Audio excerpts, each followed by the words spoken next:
Alright, hi everyone.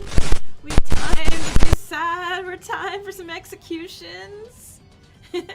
Hi, we got Maggie, we got Kadu, Chaotic, Sparks, Alicia, Lady, Ice, Eclipse, hi everyone. We're avenging Rika today, Almost fell asleep, oh no. It's... yeah, so yeah, we're absolutely getting to the execution today. And in my heart, I hope it's Rintaro. And if it is my boy Rion, I will cry.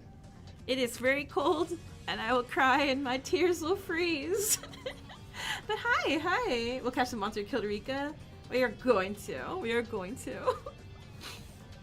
So I hope you guys all had a good week.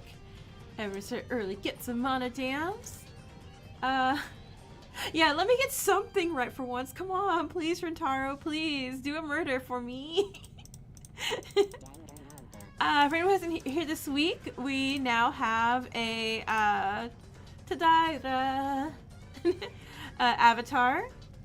And I made this one, and I'm very proud of this one that I made. I think I did a pretty decent heckin' good job on it. So yeah. Looks like dwarves. Yay. Cool. You're here early for once? Oh, nice. I hope we can call this killer disgusting. Yeah, I want to be mad at a killer. I'm like... I'm very grateful for the realism of a lot of games where it's just like, oh, hey, you know, this is what the game has pushed them to. They're not really bad people. I'm like, yeah, I know. But I want to hate somebody. Like, come on. Also, trigger warning at the end of the trial voting. Okay, gotcha. I'll remind. You had a horrible experience today where you're drawing for 4 hours straight. Almost finished your drawing, corrupted, and lost. For 4 hours you lost all that work? Oh my god. Oh, that sucks. I'm so sorry, Lainey. Yeah, hugs for Lainey. Zimai, hey! Thought you ended up sleeping through the stream like yesterday's? I was staying up late because of a different stream, so it works out. Nice. Yeah, there was a bunch of stuff going on this weekend. So, I know... Let me turn the volume down on my end here. I know, Eden's Garden interviewed Monokuma voice actor. I know Weeby News was interviewing, one of the creative directors on 100 Line Yard. I know the Fangan for Charity Stream Part 1 was this morning for me. Like, there was so much happening today, and I'm like, hey guys, I'm just gonna play Mauve. I ain't gonna... Here, I'll interview Wormthy. Wormthy, how do you feel about the current killer today? I don't know. The thumbnail was still there, so you must have traced over. Oh, that's good. But still, that hurts. That so hurts. I'm so sorry about that. You don't know if it'd be a good idea if you let people see what you're writing in Google Docs. Are you writing murder games in Google Docs? Wormthy screws it down. Right? It's like, chill, happy face. But Wormthy has seen things. Wormthy has seen all the executions, basically. You are? Nice. Yeah. For your multi-fandom killing game. Ooh, cool. Fangan you stuck into is it going to be ready for the Fangans for Hope event? You're still watching the stream because there's so many good ones in it? Oh. I saw there was like a choose your adventure type one.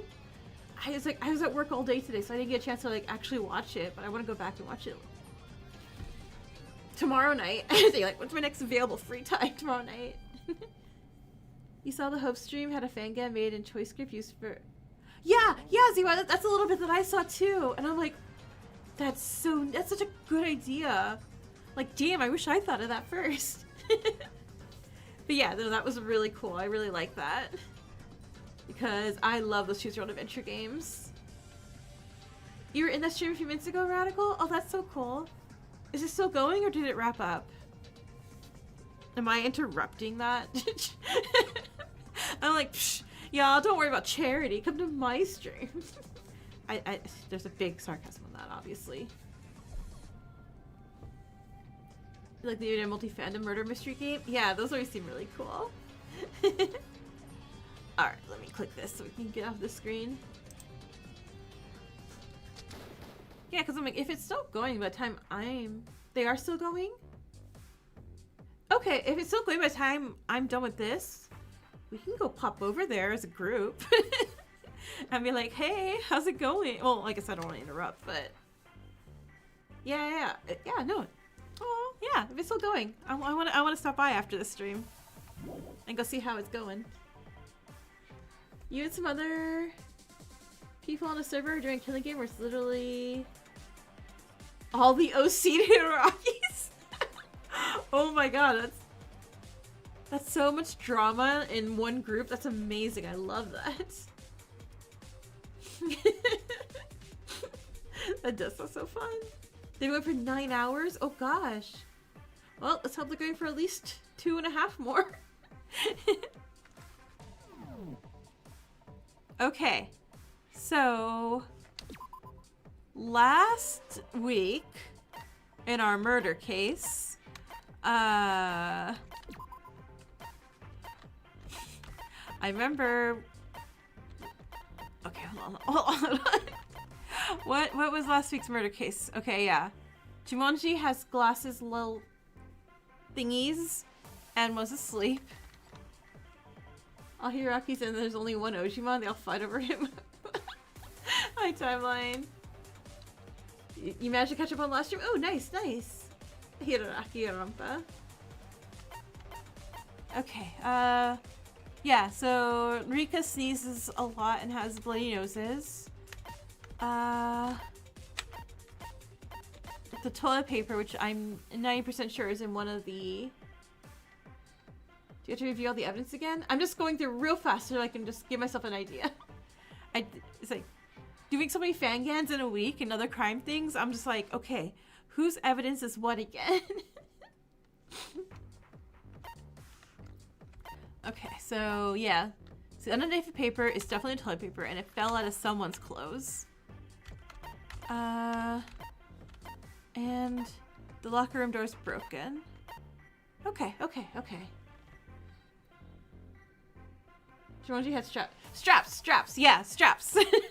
Had the thingies over the glasses. Okay. Resume trial, let's go. They were like, and Miyuki, what do you think about that was happening? And Mizuki, what do you think was happening? I'm like, what? Oh, it is Miyuki. I was right, Miyuki. Come back after a week? No, whatever you're saying, that's not it. Huh? It's clearly strange that Kazuki was hit in the face while reaching for a book and got a nosebleed. Why is that, Miyuki? Kazuki always used the stepladder when taking books out in the library. Go for it. If she uses that, Kazuki's height will be almost the same as the books on the top shelf. If you accidentally dropped a book in that situation, it definitely would not hit your face. If Mr. Miyuki's story is true, it's definitely strange. She might have just been too lazy to use a ladder at the exact moment, you know? You're getting tea? Amazing. It's hard to say. Was she being lazy? No. Having this ladder quite useful. It's such a relief that this exists. Without it, I would have had to strain quite a bit every time to pull books out that I can now easily access whenever I want. I was like, say, as someone who also drags around step ladders all the time, yeah, I always grab it. It's across the room. I don't care. I'm getting that ladder. They need to put something in libraries in the game names. Yeah. On one hand, I'm like, oh, I don't want to be like an uneducated plebe of any kind, you know, and not read. The other time, I'm like, I don't know. People keep dying in libraries. Why does Rintaro feel the need to rock that mushroom hair? I don't know. Because evil. Because evilness is underneath that haircut, I bet.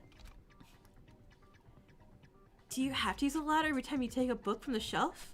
Isn't that inconvenient? Not at all. In fact, not using it is more inconvenient, right?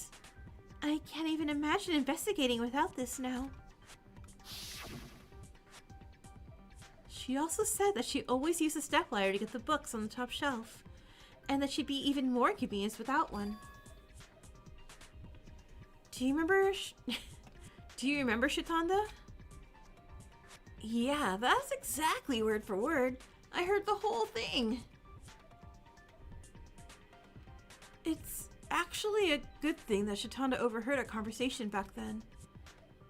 It's strange that someone who acted like that would suddenly be annoyed and try to take a book without using the ladder, pushing their luck. Even so, can the situation be explained? Imagine getting hit in the face with a falling book, even after using a ladder. I don't get it. This is all difficult. Maybe while climbing the ladder, they accidentally knocked over a book that was stuck there, and then it fell as she was looking up. Is there a Rentaro avatar? I mean, oh right, I gotta do the poll for the next avatars you guys want from Mauve. And I guess Rentaro can be an option if you want. Alright, let's poll. Start a poll. Next, avatars. Mauve edition.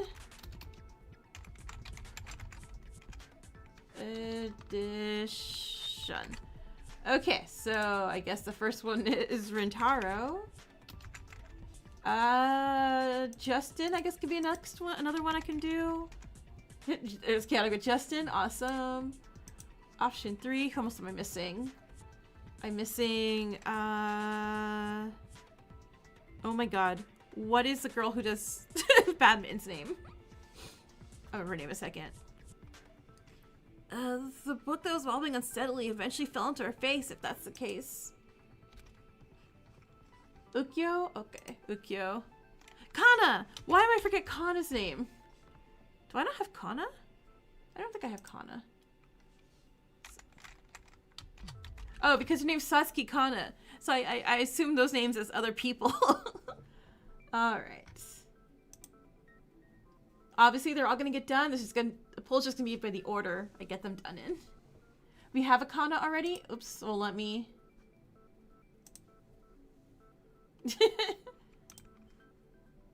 Let's do...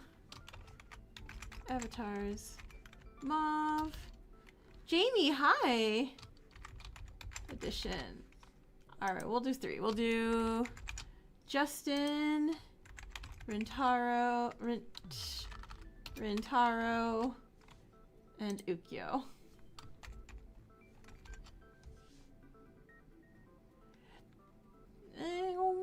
There we go. There, that should work now. And again, I'll get them all done just to be the order that, you know, I know that you guys want them done in. Good guess. But it's not that.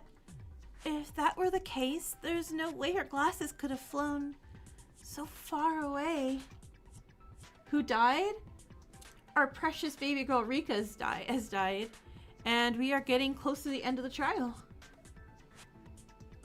Justin versus the boring duo, pretty much. Oh right, that's how it was. The fact that the White Rabbit's glasses came off and she had a nosebleed means there was quite a distance between the book and her face, wouldn't you say? Oh, hey, Ukyo. We understand that. She used a ladder. It's just that we can't figure out why there was a drop, even though the ladder was used. The White Rabbit nickname? I know, it's so cute.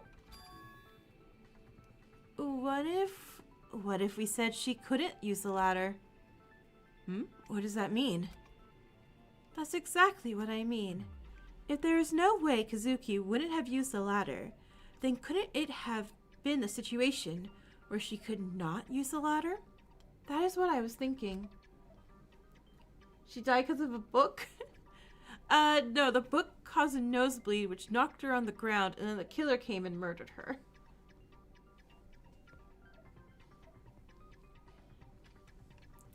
The first possibility that comes to mind is someone probably took it. Huh? We talked about that earlier. Mikawa mentioned he took it. Me? We can't jump to conclusions. Someone else may have taken it. But there are no other testimonies about that. Couldn't the culprit have taken it and kept silent? They likely didn't want to be needlessly associated with the incident. No, that's probably not it. There were no other fingerprints on the ladder besides those of Kazuki and Mikawa. Ryung gets gray hairs. I'm having doubts about whether we can just gloss over this so easily. What if they use a cloth or a piece of their clothes in place of gloves to carry it? Yeah, especially Tomoe. Maybe you could just wrap your hands in that long scarf. Point taken, but that is unlikely. The scarf is very expensive. I would never. No, it's alright to skip over that. There's a reason we don't need to consider that possibility. Oh, what is it? Perhaps Shimonji is saying that because... Oh, okay, hold on. Oh, wait, oh crap. We're doing the spelling game?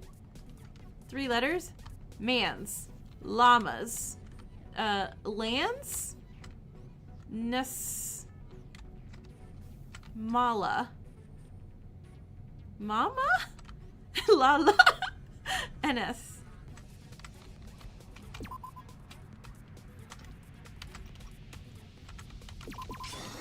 Oh my god, it is MA.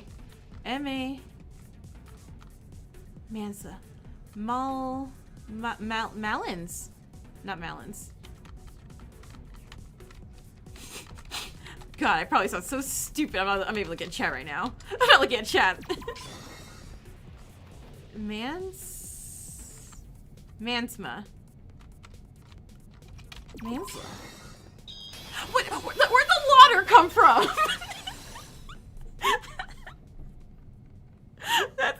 This game is so cheating. I'm a dumbass. I did not see the letters at the end of the part. God, I'm like, Mama Lana Sala. I was like, she died from chicken marsala.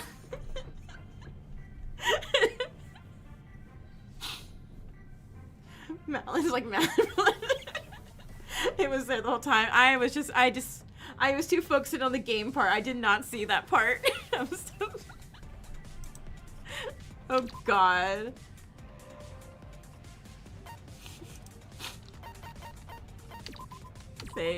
Save for my shame. Alright, resume trial. The possibility of this case being accidental murder is high. Accidental murder? This? I guess that as well. That makes sense. Since the weapon was a book, right? Maybe they really wanted to kill someone. They would have brought a more convincing weapon. You're eating white cheddar cheese popcorn? Ooh, nice. No matter how many weapons Kuzu confiscated, at least it wouldn't be books. Oh, what if it was a trap? What if they deliberately made us think that way? What if they set a trap? Then, you're saying the culprit intentionally used a book at the scene of a murder weapon. At the scene as a murder weapon to create the impression of a crime of passion. Oh, okay. No way. This is also a trap? Sister J, hey, welcome. Well, I wouldn't say that. Given how difficult the circumstances are, aren't they?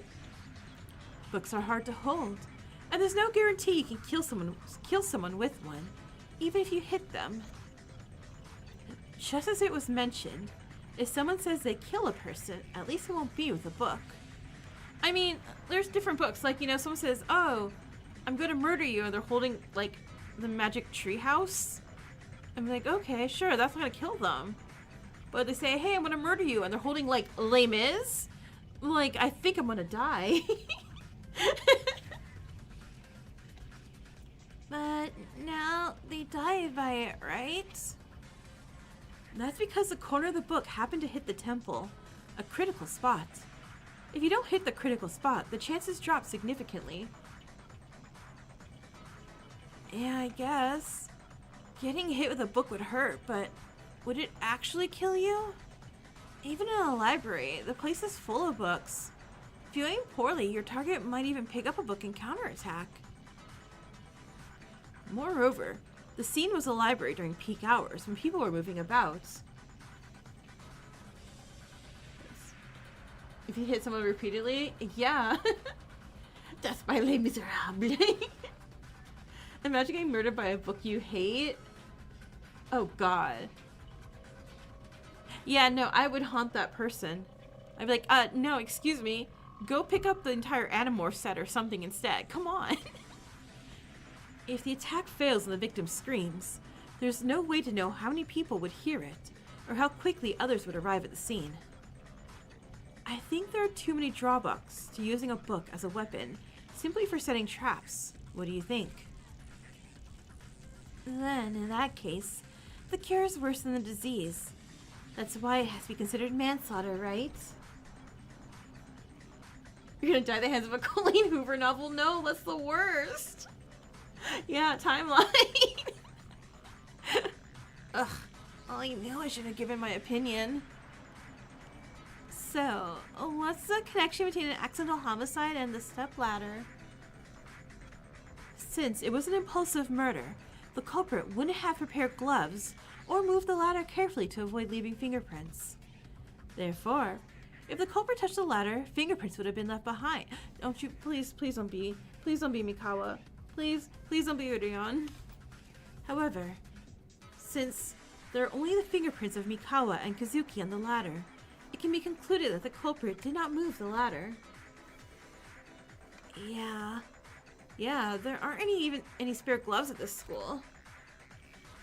Out of all of us, Mikawa's the only one who wears gloves. And even then, he only wears one. If the culprit had moved the ladder, there would have been fingerprints left for sure. Huh? But isn't she wearing them too? These are called fingerless gloves, obviously. With my fingers completely exposed like this, do you think my fingerprints won't show if I wear this? Oh, I see. Also, you're a driver. Why don't you have driver gloves? So, is the conclusion that the reason Miss Kazuki didn't use the ladder is because Mr. Mikawa took it? Isn't it too early to jump to conclusions? The ladder could have been broken, you know. That wouldn't be the case. It was fine when we checked. On top of that, the dust that had been stuck between the parts was still there. Wait.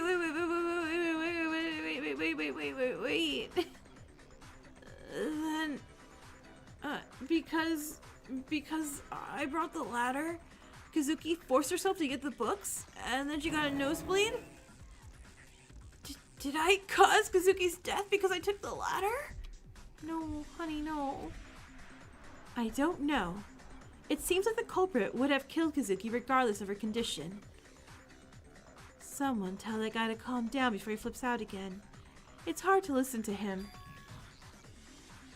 That poor child, right? Hold on a moment, please. Aren't you overlooking a crucial point? Man who had nothing to do with it finds a way to blame himself. Huh? What? Okay, so are you saying my number one suspect is now blaming my number one best boy? Because Rintaro, I'm kind of hating you more now. There's a chance that if Mr. Mikawa is the culprit. Of course, when Mr. Mikawa was with Miss Ego, he touched the ladder then. He couldn't have had touched it at any other times as well. Indeed. Ukyo, no. Shh. It's a possibility that's hard to overlook. Nuh-uh, right? Nuh-uh. Sal, hey. Hold on. Isn't this too much of a coincidence? I don't know exactly when Mikawa brought a ladder, but going back to a place he's been before and taking something he once took feels a bit forced, doesn't it? Not to mention, if you're trying to say this is a crime of passion, you think Rion had passion to do anything? Like, not likely. Josh, hey! I was talking about it earlier. I saw that that we had the interview video. That's so cool.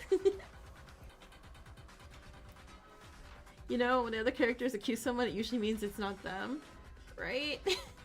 Yeah, Rion can't be the killer, too depressed. Maybe, who knows? Maybe Mikawa read all her thoughts and tried to provoke that kind of reaction. It could be. I'm sorry, and also, is Mikawa some super mastermind? I can see through you with my x-rays, see? How about you tell the truth now? No, it's not true. Kana, stop the nonsense. Mikawa is very obviously not the culprit. Aww. Sussy saying nonsense again. Not the culprit? Is that true? Truthfully, revealing this right from the start feels a bit like I'm butting in too much. Without making things certain, I don't think the reasoning will make any progress. It's definitely encouraging that one less suspect is in the picture. Mayu isn't paid enough for this. So, what is your reason for him not being the culprit? Oh, crap. It's a fact that can be revealed with a piece of evidence that was already mentioned. It's the weapon. The weapon? Could it be that more information is still contained within it? Ozzy, hey! It's not even a different topic. It's something you all saw while investigating. Does anyone know the specifics about the weapon? We had a conversation about this with the people who analyzed the fingerprints. That's... Wait, is the question... Oh, okay. Something about the weapon? Okay, hold on. It's the book. Okay. The one card of the book uses the weapon to stain with blood, starting from the spot. Blood splatters across the front cover. There's also smudge spots. The back of the case also drops of blood. Unlike the ones in front, they're dots. This? You're referring to the blood stains on the murder weapon. And the fingerprints are also left on it, right? I was like, you're not Nikoin. Oh, Nikokin. I was like, hi, Nikokin, but not Nikokin. Wait, fingerprints? And also, that's a hello. So that means I gotta go throw in a battle royale. Wait, fingerprints? Did we have those on it? Haven't you seen the evidence? No, I did see it. But I didn't know I was supposed to interpret it as a fingerprint. You should have put more effort into the investigation. The culprit hit Kazuki with a book and blood splattered, leaving hand-shaped stains, right? Yes, that's right. So that means the culprit's hands would have been blood splattered on them, right? Yours. Yeah, I guess so. Oh, that's what you meant. That's exactly why Mikawa can be the culprit, got it? What is it, though? I'm really sorry. Someone's seeking defense, but I have no idea either. The two foos? In my opinion, it's because he's timid. He's wearing gloves. Isn't it because Mikawa wore a glove on one hand? If blood splattered on your hand while wearing gloves, of course the gloves would be stained with blood. Oh, I see. What does that have to do with it? Oh, I see, but not really. Yay! Congrats, lady! Even after saying all this, you still don't understand? I suppose that could happen. You're really subtly dismissive. Just get angry. Go ahead, be angry. If I get angry, you'll just complain that you were scolded again, won't you? Anyway, if that's the reason, why? Easy. Let's think about the time frame when the coward could have committed the crime. Yeah, mentioning like, oh, your nicknames. You can be White Rabbit and you can be Coward. Coward? Are you talking about Mikawa? So how did it go again? It was clearly a very short time, between 45 and 49 minutes. Well, yeah. Considering he even had to go back and forth to the library in between, he probably didn't have time to do anything else. You want to win some Dark Davis? Well then... Here you go, try again.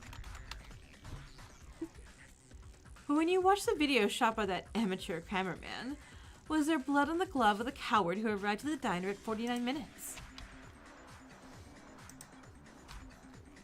There was none, definitely. That's right. Judging by the bloodstains on the book, a considerable amount must have been splattered on the back of their hand.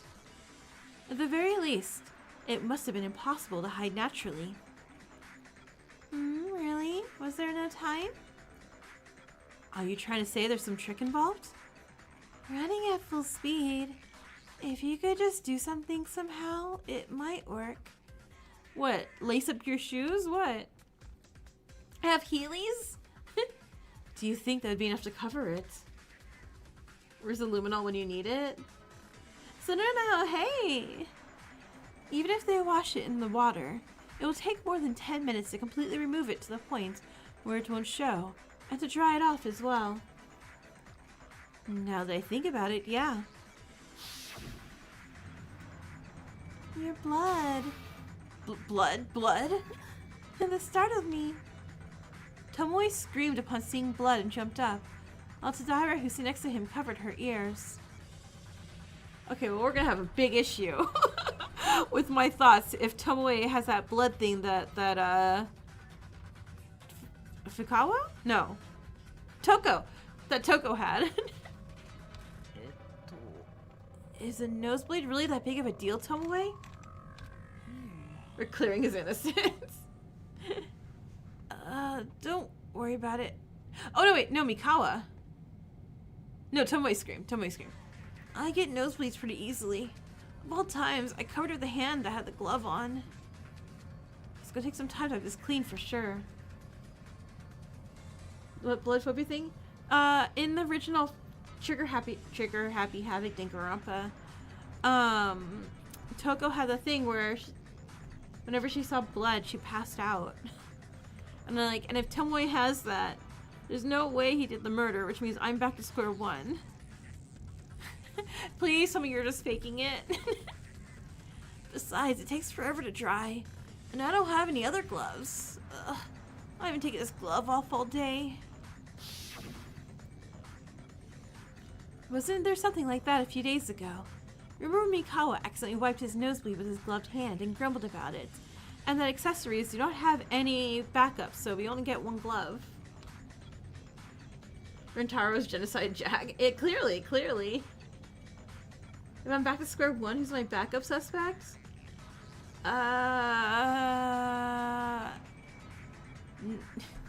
See, I feel like the toilet paper falling off of one of the fingerprint crew. And that's Mikawa, Tsubaki, and Tomoe. I mean, just cleared Mikawa, and I refuse to believe it's Tsubaki too, or Rion. So I'm gonna say it was an accident. You remember that? As a leader, it's only natural that you should remember every little detail of what happens to your team members. Yeah, I definitely remember that. Cordyceps? Wait. They even mentioned not taking their gloves all day. This proves that it's impossible to deny the possibility that the gloves weren't worn when the murder was committed.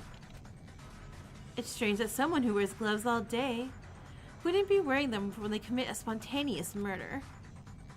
If that's the case, did he intentionally set the bait for that too? Is he really just like this criminal mastermind? I already told you, this case is accidental homicide. Do you really think you can lay a bait for a murder you committed on impulse? So the point is, Mikawa cannot be the culprit, correct? Indeed. Another suspect has been eliminated. So now, the remaining suspects are Miss Ego, Miss Kana, Miss Misaki, Mr. Sarashina, Mr. Shitonda, Miss Jumonji, Miss Tsubaki, Mr. Tomoe, Mr. Miyuki. So there are 9 left. Okay, I really do feel like we didn't have that many. Finally got that boy off the chopping block. Oh, am I really innocent? Really? Why are you asking us? Ew. What a relief. I don't have to be suspected by you guys anymore. No, wait. I haven't necessarily ended up on the suspect list and caused you all to worry. I guess I should just ask for forgiveness, right? By that point, you're seriously messed up. So, Miss Sego, how does the fact that Mr. Mikawa is not the culprit help in uncovering the truth? Rion is innocent? Yeah, he's Freon. I'll tell you about that from now on. Here's a question. If someone on the suspect list is determined to not be the culprit, what advantages does that provide when conducting an investigation? The number of possibilities get reduced? My heart feels 10% more at ease. The suspect list becomes easier to remember. Any other answers? We're supposed to trust the suspect's testimony. Isn't that the answer? Good. That's correct. As expected, there's still a trustworthy suspect left. That does make you feel at ease, doesn't it? Both my best boys get to see Chapter 3. If Chapter 3 does a horrendously mean thing, I'm gonna cry. I'm gonna cry. Yeah, something easy to remember on the list is also correct. Aren't you gonna give me bonus points? I was just trying to lighten the mood. Anyway, it's proven that Mikawa is not the culprit. In other words, the testimony given by Mikawa became a basis for deduction, and the statement that the ladder was placed and then removed between 45 and 49 minutes turned out to be true. You're holding your tiger plush for comfort at this point? Yeah. Since he's not the culprit, he probably didn't rush anywhere. He likely walked to the library honestly and walked back to the dining hall honestly. Well, let's hope that shows you around to become a surprise. God, I hope not. So, it's likely that they arrived at the library and moved the ladder at 47 minutes, just as we suspected. But isn't that something we already discussed? I don't see any dramatic shift in the direction of the investigation, though. I told you, even these small details are important to prove. From now on, the path we take will heavily rely on Mikawa's actions. And if it's uncertain, the price will be too high. I understand. However, how does happen? A clue? We just need to remember what the original topic was. Oh, the conclusion that Kazuki died in the absence of a ladder was the last one. After that, we discussed who had taken the ladder outside the library. That's right. Then the issue regarding the fingerprints left on the ladder came up. We felt the need to address the possibility that Mikawa was the culprit who moved the ladder. But since we're saying Mikawa isn't the culprit, I guess we can rule out that possibility. Oh, this is hard. Honestly, I feel like I'm about to die just trying to keep up. Right. When Iwata died, it wasn't like this back then. Well, back then, there wasn't all this convoluted stuff. You just had the clues and you interpreted them. What'd you expect? There's a trial, right? Okay, boss music, let's go. But, is it okay for us to be like this? What? I may have misunderstood something, but following this logic, wouldn't that establish a new standard for the culprits? Imagine being represented in death by buckets, right? What? Really? How does that work? Consider this. It has now been proven that the only person who left the scene carrying the ladder was Mr. Mikawa. And Ms. Kazuki was murdered in the meantime, while there was no ladder. Are you suggesting an accomplice?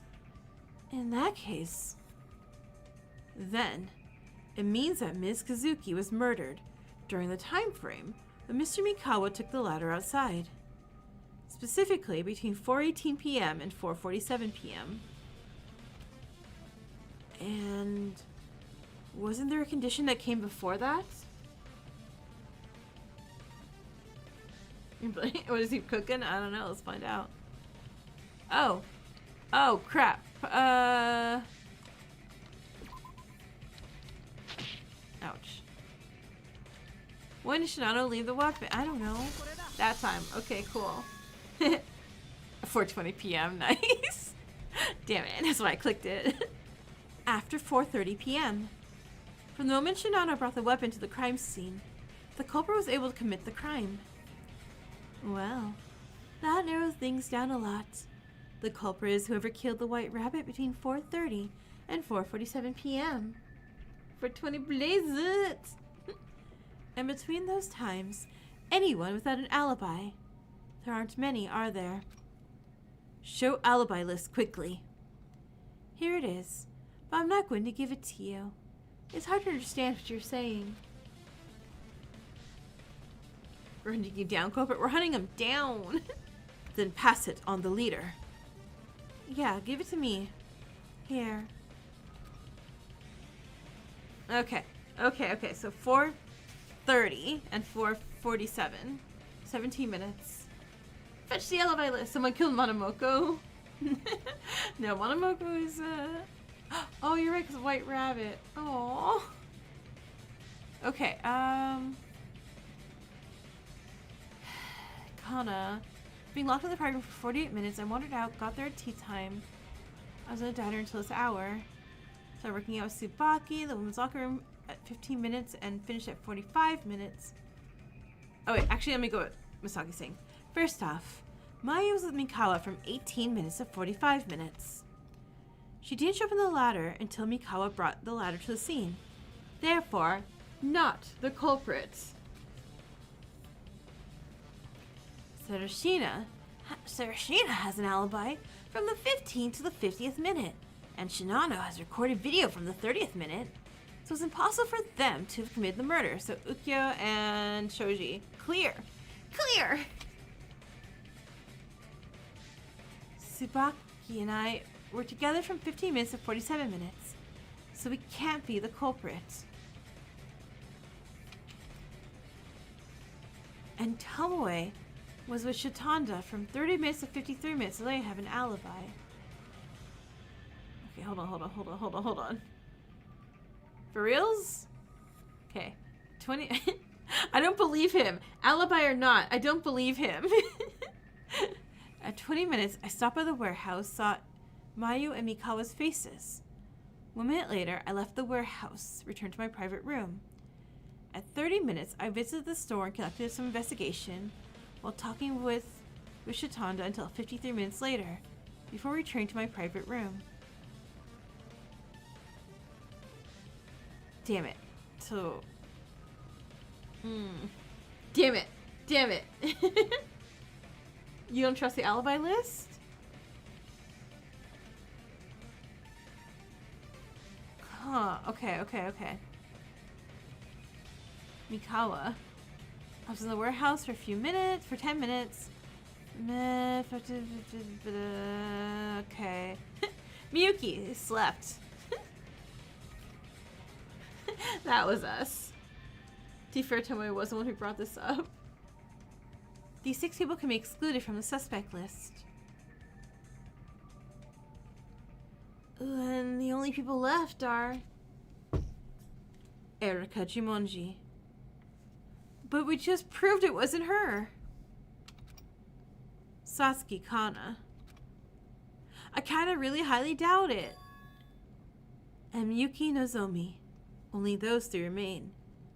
I don't think I did a murder. I feel like I didn't do a murder. Right? I didn't do it. Why us? Because we were sleeping. I was gonna complain like, oh man, someone's gonna knock on my door and wake me up. And it's like, surprise! A murder happened instead. Okay. So, could it possibly be Kana? I don't think I have any more. Yeah, I don't have any more skills. What did we do? Well, we were sleeping. Okay, so... Kana, really? Do you really not have any... an alibi?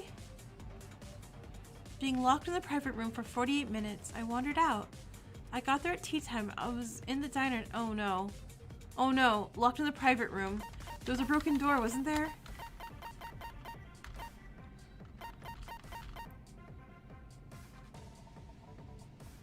The door's leading to the pool. Okay, the pool was broken. Sporty sports. Yeah, sporty sports never work. Never, like, live. Oh no. I feel like this door and her being locked is gonna have something to do with something. Why can't it be Tomoe? Look at his long ass like essay of an alibi. I don't trust him. Resume. Yeah, let's do it. Hippie news. Well, this was an expected outcome. It's so unfair. Me too. I was legit just sleeping in my room. You know, that kind of excuse won't work in the situation, right? She's right. No matter how much I protest that I'm not the one, it's just empty words in this class trial. My heartbeat begins to increase. I was so sure of our deductions when the suspect pool was wide. But now that it's narrowed down, I'm hesitating like this. It's cunning. They're so cunning that's enough to make me shudder.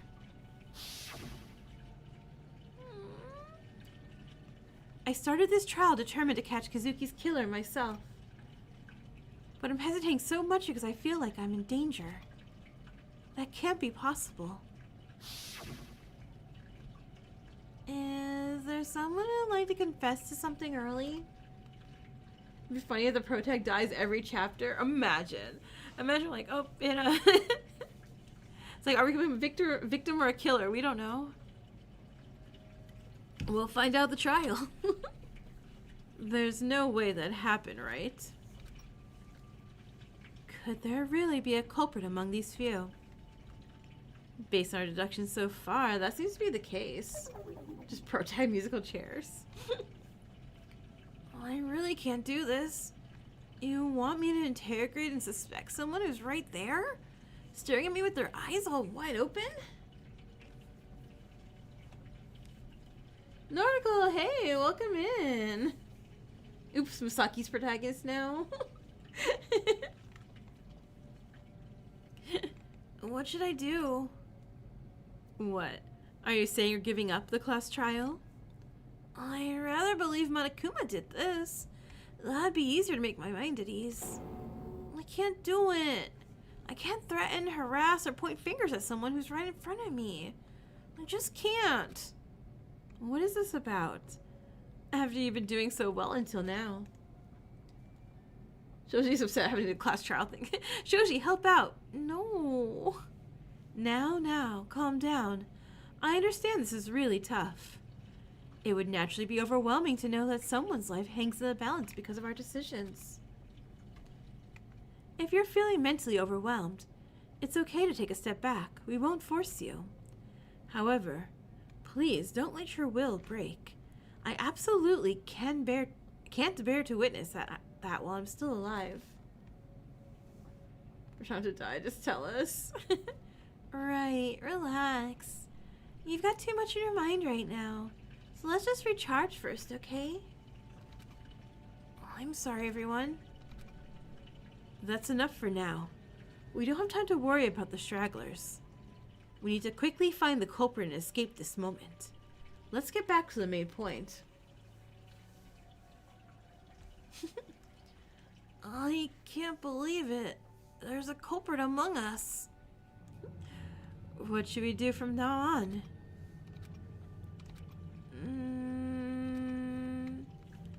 Are they saying one of us is truly the culprit? Monokuma agrees with me? Well, that's a little scary. Jumonji and Kana both have their odd quirks, but they don't seem like villains.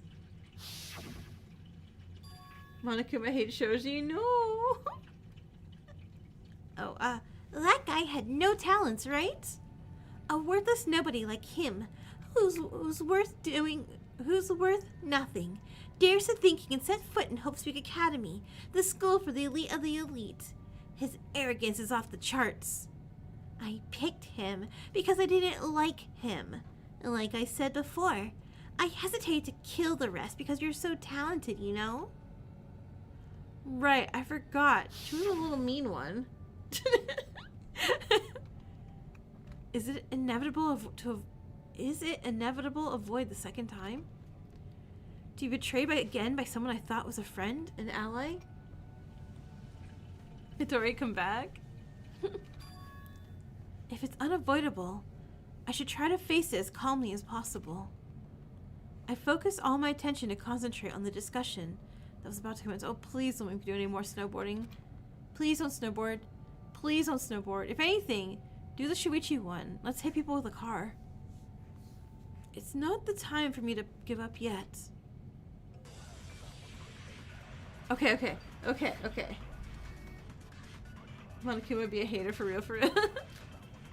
What do you... There's so many things. Okay. Sure. How should this reasoning proceed from here? Right, are there no more traces of... Certainly physical evidence is extremely scarce. Maybe better to review evidence in times of past like this. If you have the means to do it, that is. If anyone knows, raise your hand. We're just gonna end like this? We're not gonna end like this. Okay, I'm sorry. Mion, I was just reading everything. Oh, wait. No, that's wrong. No, I'm wrong. Okay. Then the toilet paper.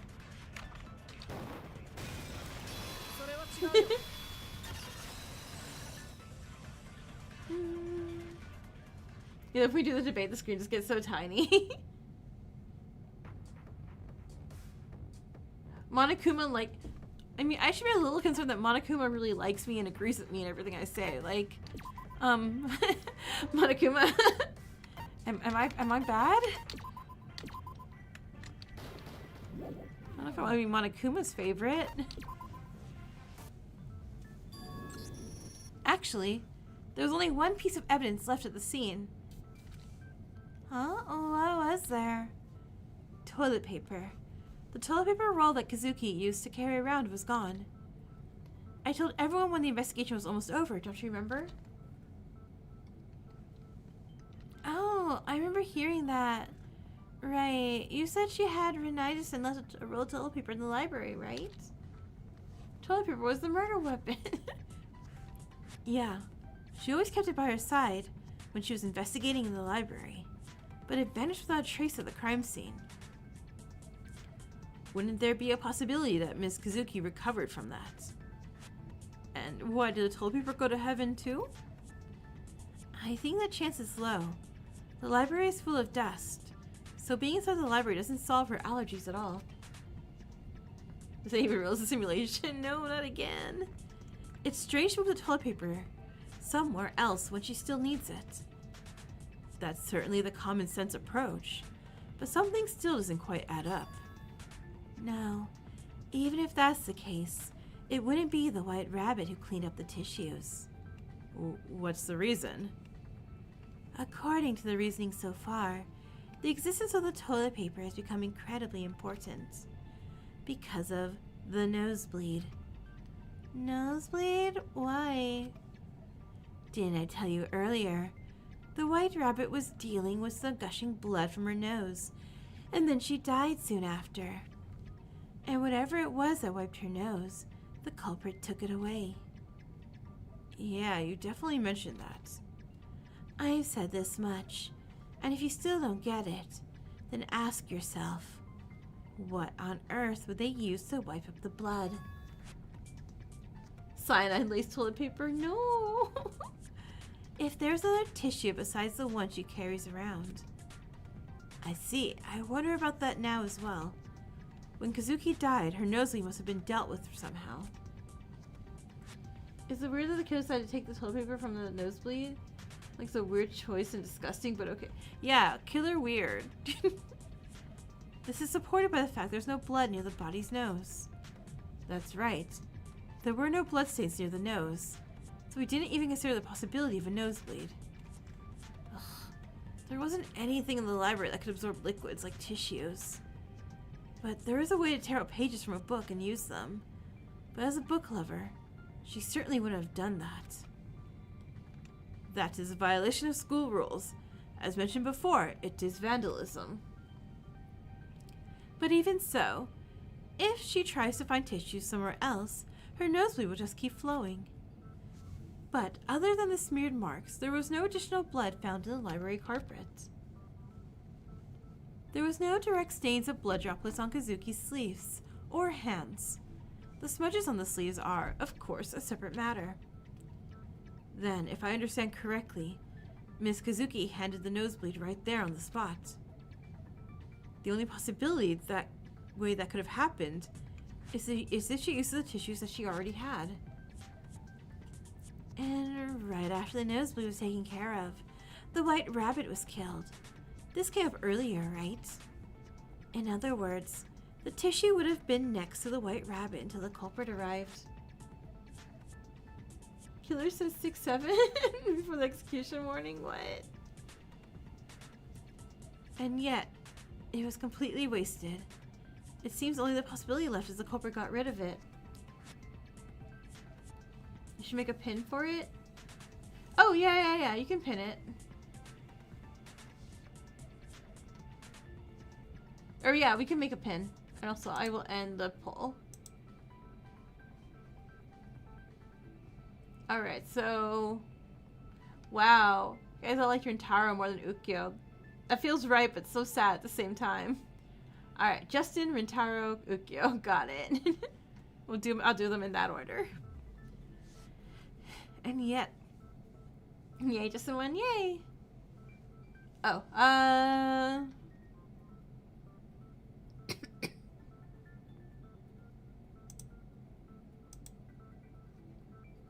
just pin that one. Unless you get a nicer one. And yet, it completely vanished. Then, finding the whereabouts of that tissue would be the key to solving this case, right? Even though you told us that, in the end, we just came to the conclusion that we couldn't find it. Well, that's right, we looked everywhere, but we couldn't find it. Yes, I guarantee that as well. So, the conclusion is only one. The culprit got rid of it without anyone knowing. Well, you say that without anyone noticing. But that's harder than you think in a confined space like this. You're just confused what's going on? We're just going back and forth, all of us something different? Yeah, I mean, yeah. The key one, it's a trap, and I'm like, wait, what's a trap? Have we decided on anything? Looking through the video Shinano filmed, they really searched the place thoroughly, didn't they? It was hard trying to find it for the both of us while being wary of one another.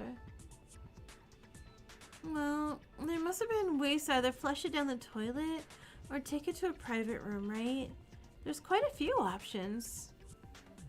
It probably wasn't as simple as Ms. Misaki said. There's a reason for that. And that'd be the case because the culprit's afraid of tissues.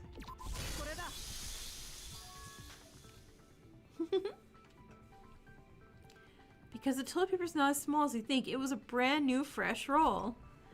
After tearing it open and not using it for a while, it was definitely not a size that could be hidden easily inside clothes. The fear of tissues. This talk, I think I've heard it before. Yeah, it was mentioned in the last trial too. If you're the culprit, you'd naturally be concerned about what others think. Ah, so what do you mean that's true?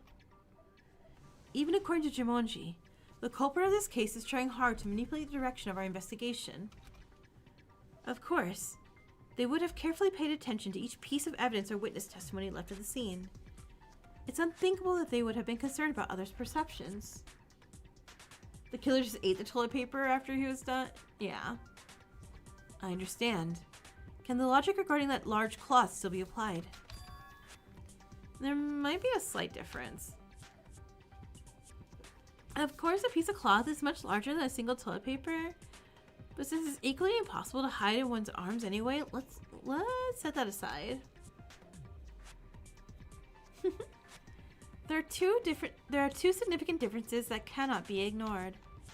First, time. The first cause, they move during the nighttime hours, so the chance of encountering anyone in between is extremely thin. But this time, the incident happened in the afternoon, when people were going about their daily lives. You're right. No matter how much you move, someone might suddenly appear from somewhere and provide a witness account. Second is the destination. In Awada's case, there was a clear destination near the classroom that absolutely had to be reached. But in the case of this toilet paper, it's different. If you just leave it somewhere out of sight, the purpose is achieved. Then the question is, what conclusion can be drawn from the two differences?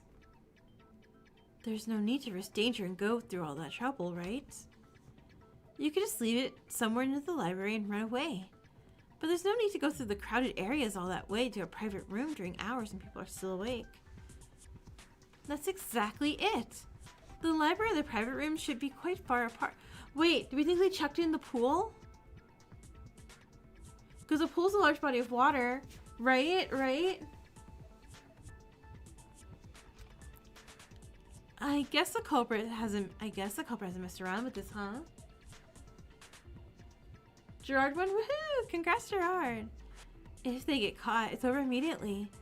Using that witness to fake evidence to confuse the investigation is way too risky, don't you think? That would make sense. Characters, listen to me, I had an idea, and I think it's a smart one for once. And not just, he's a killer because his haircut's stupid. Yeah, it's for the same reason as the marks left from mopping the floor. From the culprit's perspective, trying to create misdirection can easily lead to being caught right away. The roles get reversed. We're trying to see what works and what's not, if no, it's working with the little group. So, Shitanda, is that why you're so thoroughly in checking out the facilities around the library? Shake, shake, shake. I can't understand sign language, so just open your mouth and let it slide this one time. Why do you even know sign language? Did you learn it for some trivial reason? A, B, C... No. A, B, C, D, E, F, G, H, I, J, K, L, M, N, O, P. I know my alphabet for the most part. Actually, my father is deaf, so I learned to communicate effectively through sign language. Quite a good son if I do say so myself. Whoa. Just kidding. Aw, did you believe that? Shitanda lore? No, Shitanda lie. Shitanda lie drop. Anyway, the answer to your question is correct. We searched the entire school thoroughly, but it's not there. It's unlikely the culprit could have taken it to a private room given the crowd of people. Does my dad have an emoji? Does his dad have an emoji face too? That'd be so funny.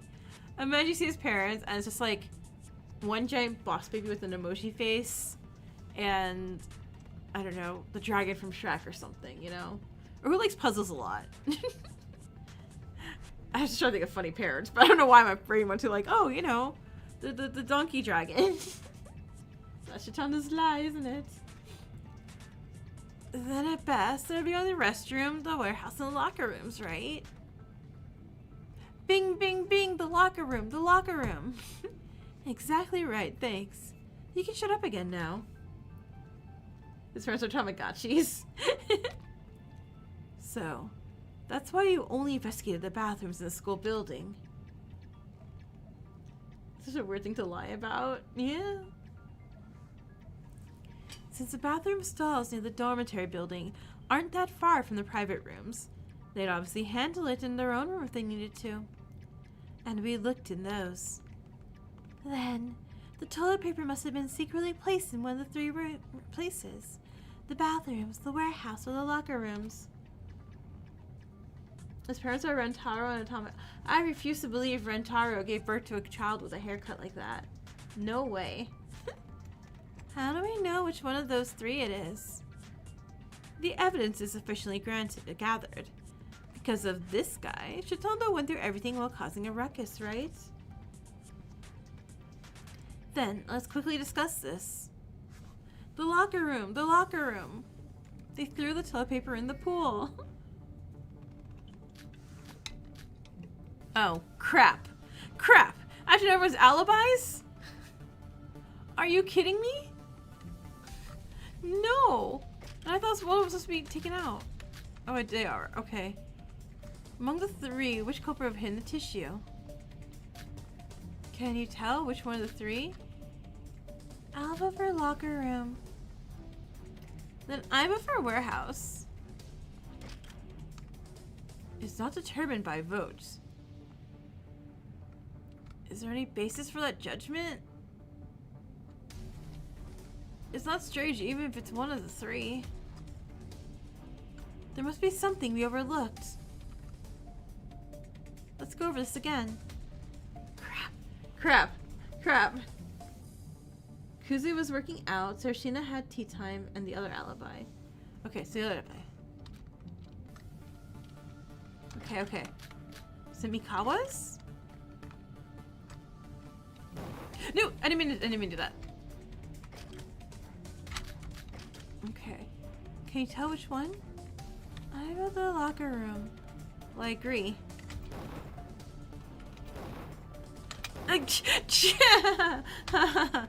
Well, that didn't work. Okay. Okay. You feel like this is the most chaotic you know, I really felt like, isn't this... miss. The hitbox was dodging me. Okay. Maybe that was the wrong answer. Maybe it was trying to help me out. I was like, wow, you idiot, don't click that. Okay. Mikawa's alibi. Let's just try the first one then.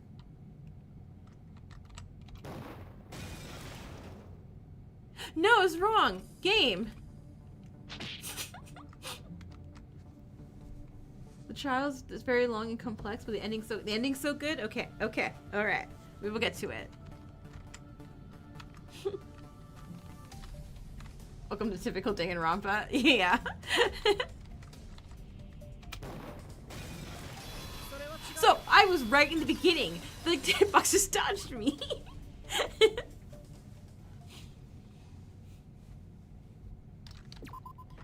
One thing I really love about this game is that after every decision, I get to save the game. And I don't know if that's Zeph doing this or if that's some other reason, but thank you so much, because I need that. Hitbox new OP. It doesn't seem like it could be the warehouse, at least. There is a testimony that contradicts this so far.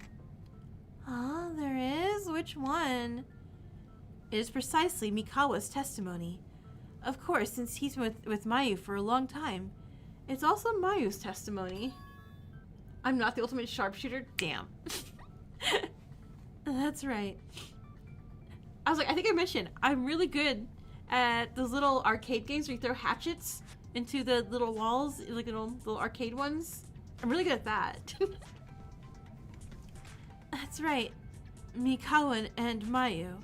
They said they stayed in the warehouse together from 4:12 to 4:45 p.m. The crime occurred between 4:30 p.m. and 4:47 p.m. So if the killer had to hide the toilet paper after the murder, it probably was in the warehouse where the two of them were. There's Kyoko when you need her, right? I'm trying, okay? I see. That makes sense. From the culprit's perspective, they would have wanted to dispose of the toilet paper as quickly as possible. Pew, pew, pew, pew, pew. Oh, whoa, whoa, I'm on caps lock. Here's another battle royale. So, how about the bathrooms? They can swap it out with the relatively smaller roll of toilet paper that's hanging. And then, after putting it in their pocket or hiding it in their clothes, they stroll casually to their private room. No, that's not right either. That's right. Because there's a decisive difference between the toilet paper hanging in the bathroom and the one that Kazuki carried about. The bathroom ones weren't used. Ah, damn it. Okay, okay. Let's see if there's any letters on the side that I'm missing. Cut line! It's cut line! Haha! Ha ha ha ha! No, god damn, I missed it. Cut line. Yeah. That's okay. I got this. I don't even need to save. Resume trial. Let's go. Line cut. Imagine I tried a line cut. It's like, no, bone on the meat stick. No, meat on the bone. I can't even remember what that was anymore. It's the cut line. There's a slight difference. Cut Nile. Cut Lee. Lee cutie. Cut line? Should I remember what happened before? Yeah. Meat on the bone. On the bone, meat bone. Thank you, thank you. Oh god. Are we getting that back in the new Danganronpa 2? 2 times 2? 2x2? 2x2? Cheese on meat bone? Do you remember? No, the toilet paper in the bathroom had perforated or cut lines. Is that really important? Kana, why are you still like the murderer now? Shh.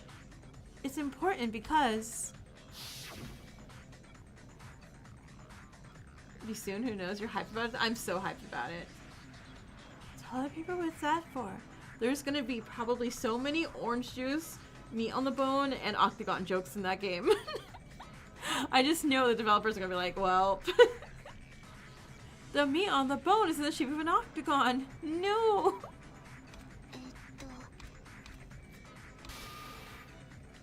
You're watching any stream you can get your hands on. I bet you there's gonna be a lot. I mean, it's a canon Danganronpa, and Danganronpa is definitely like exploded during COVID time. Zeph, hey! Toilet paper, the murder weapon, has come back to haunt us. Pat on the ink. Oh, and look, someone said hi. That means you all have to fight again. And the person that said hi was me. The toilet paper Kazuki brought had perforated lines. I explained it earlier, remember? Oh, did that happen? The existing cut lines cannot disappear, right? So the bathroom is also not the correct answer. That's right, so the remaining answer is... the water, the pool we can't look at because it gives us water phobia PTSD. What's the point of deliberating? There's only one choice left now. It's right there in the locker room. If you mean the locker rooms, then... Is this scene? Is this scene? You don't like the music stop? I felt the murmuring. Perhaps some have already noticed the unexpected turn of events. Yeah, that's right. It was impossible to enter the men's locker room or the women's locker room. No, that's wrong. So which choice do you think they had?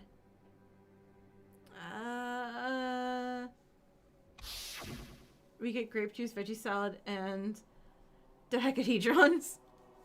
Oh, crap. No. Wait. I was looking around. What was it?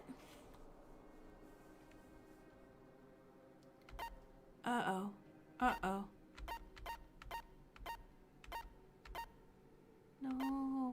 No. I was reading. I was reading.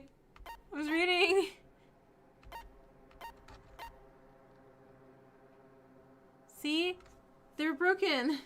Game, please. Please. They're gonna accuse me? Oh, shit.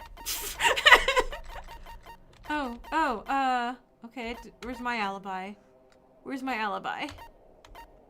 I did not do it because...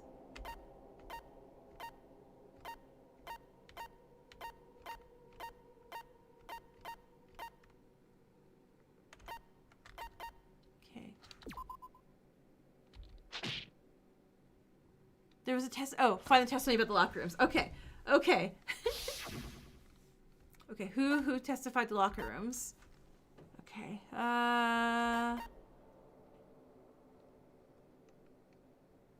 Kuzu kind of did.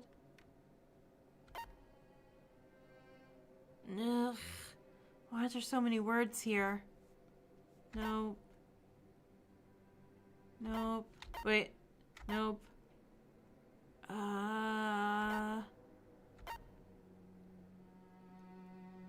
Saki, the men's locker rooms. Warehouse. Warehouse. Wait. Wait. Oh my god, I just said I don't need to save the game because I don't... Misaki's?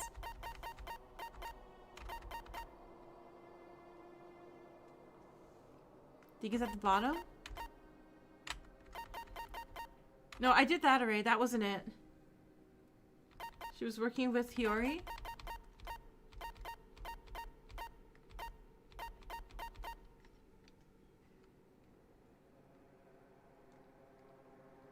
No. Check the locker room alibis. Kuzu? Okay. Thank you, chat. I appreciate you. Ms. Misaki and Ms. Tsubaki. You mentioned you spent time together in the women's locker room from 15 to 45 minutes. Yes, no doubt about it. No? No? What's it? Oh, okay. It's the same logic as the warehouse. Of course you can't bring in the toilet paper if someone's inside. And that means...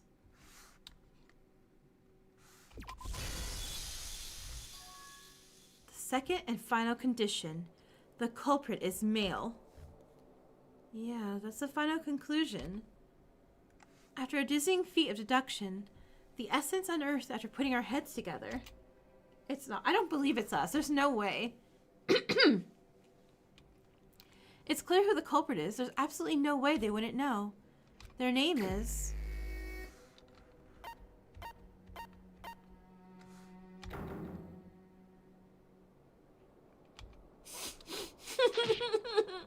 It's not us, right? Why are we like, aha! Which means, Miyuki Nozomi. I'm saying there's no one else who could be the culprit but you. I had to try. I had to try.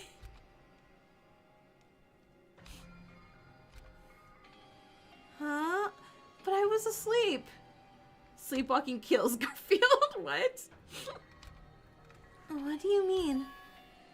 Miyuki Nozomi is the culprit. That's the only conclusion I've reached. Okay, Mayu, I don't really like any of your arguments, actually. No, I'm pretty sure I didn't. Miyuki, even if the others don't know, you must perfectly understand the deductions made so far. It's Kanade all over again? No, there's no way.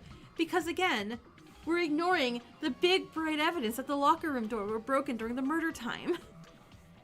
So, and again, we're about to lose it. We're not. You know as well as I do how meaningless an answer is in this situation. It seems like you're denying the crime. If that's the case, tell me. Explain why you are not the culprit.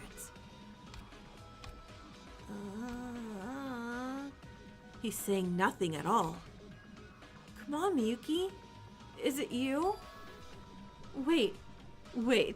The argument hasn't concluded yet. For now, put away your sharp stares and gather our thoughts. It's so over? No way. Even if you didn't end it perfectly, Ms. Misaki, what specific points do you think need further clarification? That I haven't quite figured out yet. But don't you think we should try to retrace our steps anyway? Yeah, you can't accuse me without doing the comic book ending. Yes, I think there are plenty of reasons to examine it more closely. It's me all over? No. There's no harm in being careful. Even if the odds seem high, it's ultimately a matter of our lives on the line.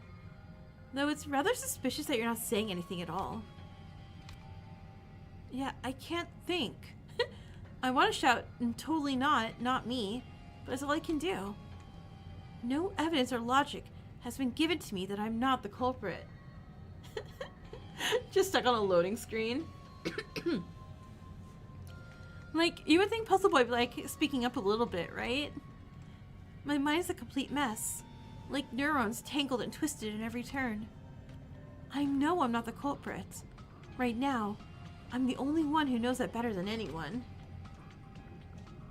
You came out with a second personality and went on a killing spree? Oh no! So what argument should I make? How can I save everyone from the brink of extinction?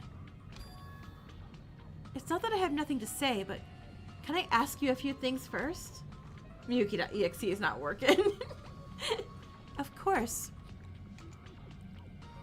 Misaki and Tsubaki said they left the changing room at 45 minutes. But Mikawa brought the ladder at 47 minutes, correct? Can we elaborate more during that 2-minute window? In other words, how do you clean a murder scene in between the 2 minutes? And how do you want to tell the possibility that you immediately ran to the men's locker room to put the toilet paper there? Yeah, that's it. It's not impossible. They ran to Mikawa on the stairs in the middle of it. Meaning, as soon as Kuzu and Tsubaki disappeared from the second floor, Mikawa appeared.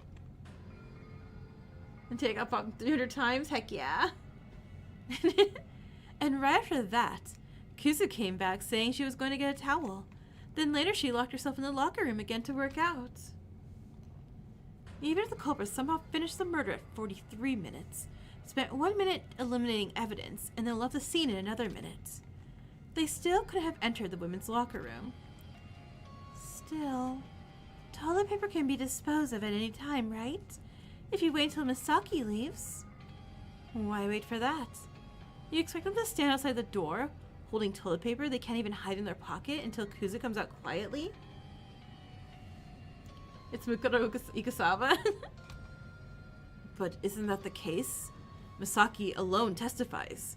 Credibility drops. What is that guy even saying? It seems that the claim that she returned to the locker room and stayed until the hour is considered less reliable because it was only Ms. Misaki's testimony alone. Yeah, that's right. Of course, I can vouch for her when we're together, but after we broke up, I can't say for sure about Misaki's actions. Also, you know, I haven't given you some monodams in a bit. Have the monodam party. That doesn't mean Misaki's the culprit, though. It seems like there's some misunderstanding. Kuzu has already been excluded due to condition number 1. What we're discussing now is condition number 2. A dude. Number 1, number 2. What do those numbers mean again? Like they said, the person without an alibi from 4:30 to 4:47 is the culprit. That's condition 1. A male is the culprit is the second condition, don't you think? I understand now. The story about the toilet paper is ultimately only addressed in condition 2, therefore, since Misaki was already excluded as a suspect due to the first condition, her testimony is considered credible. You like the orange hair girl? Same. The test basically I thought she was gonna die in chapter 1, and when she didn't, I'm like, wait, I like her. I can feel like I can like her again. Without being like, oh no, my favorite's gonna die so fast. The testimony of those excluded from suspicion can be trusted. As mentioned just now, is undoubtedly an extremely important point in deduction. By the same logic, the testimony of the coward guy who broke up with the engineer girl is also credible. Who broke up with? Then, The only place the culprit could have put the toilet paper is the men's locker room, correct? Or the pool. And I can't go to the pool because I have pool phobia. And by pool phobia, I just mean hydrophobia in general, I think. Or large bodies of water? Was it all waters? I don't remember. That's a conclusion. Do any of you have counter arguments? Me! Pick me! Wouldn't there be other ways to dispose of the toilet paper? Like flushing it down the toilet, for example, or throwing it in a pool. That seems impossible. You said it's an almost unused toilet paper, right? It was large bodies of water? Thank you, thank you. You can't just flush it whole, can you? You have to loosen it a little, tear it a little, flush it a little at a time. Hi, hey, welcome in. And you know what that means? Someone said hello. Even if you're using the toilet, you'd have to wait a bit for the water to flush down. Doesn't that take too much time? It'll probably take about at least 20 minutes or more. If you get greedy and the toilet accident gets clogged, it would serve as very damning evidence. They can't spend that much time on covering up the evidence. If someone catches them in the meantime, it's all over. Or maybe reducing the size. How about that? What if they just ate it?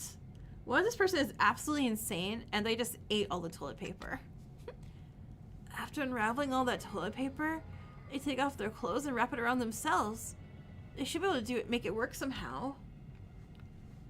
Doesn't that feel similar to flushing it down the toilet? It's a lot of work just to take everything off, and then you need to put it all back on. How can you keep anyone from noticing? Oh, I see. Are there no other counter-arguments? From the start, everything you said can be refuted with basic arguments that are already established.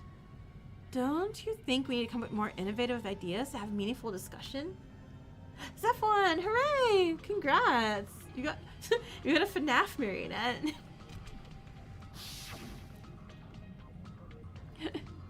Okay. Let's say I mention the culprit's name first. Naturally, countless question marks would follow. Why is that person the culprit? Then I'll explain one by one why the guy is the culprit. Since you can't figure out yourself, it'll probably take a while for you to understand. The most important reason is the culprit, upon hearing my explanation, immediately comes up with an excuse while giving them a chance to fight back. But if we identify the culprit based on the conclusion that everyone agrees on through discussion, doesn't that mean the culprit's escape route is blocked? Oh, that's why I couldn't say it was what's the beginning? Okay. Where's the toilet paper culprit? Mouthful. Okay. I can finally see how cunning Shitanda was. Past tense. Shitanda died in that corner. A criminal cornered like this would definitely be unable to come up with any excuses. They'd essentially be hanging themselves. But I'm not the culprit. That's something I know best. Nevertheless, I find myself offering only basic excuses that don't even stand up to counter-arguments, spewing out unconvincing attempts at persuasion. To think I discovered this danger at a time like this, it's already too late. It seems Mr. Miyuki's finished with his rebuttal. They started to run out of answers. Nope, I want to do the sword gamey thing, and you guys have to defend yourselves, not me. I don't know. I don't want to doubt Miyuki, but I don't think he can argue any further. Me too. The fact that I have to doubt is so painful. But maybe this would be the final answer. No, wait. Don't give up on me, just a little longer. I have to think this through with everyone. Miyuki, do you have anything else to say? You're so violent in chat today. Good. It doesn't have to be a logical rebuttal, just say something. Not me. What's the reason? 'Cause you're still not giving up. Didn't I mention this before? I hate wasting time more than anything. Jesus Christ.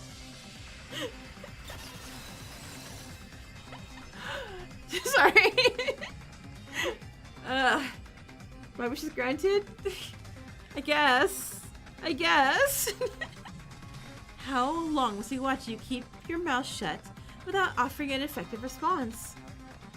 Mario looks so good in the cut, right? Jump scare, but a very pretty jump scare. Choose one of the two. Is it this get really loud for everyone else or just through my headphones? No, but definitely got louder.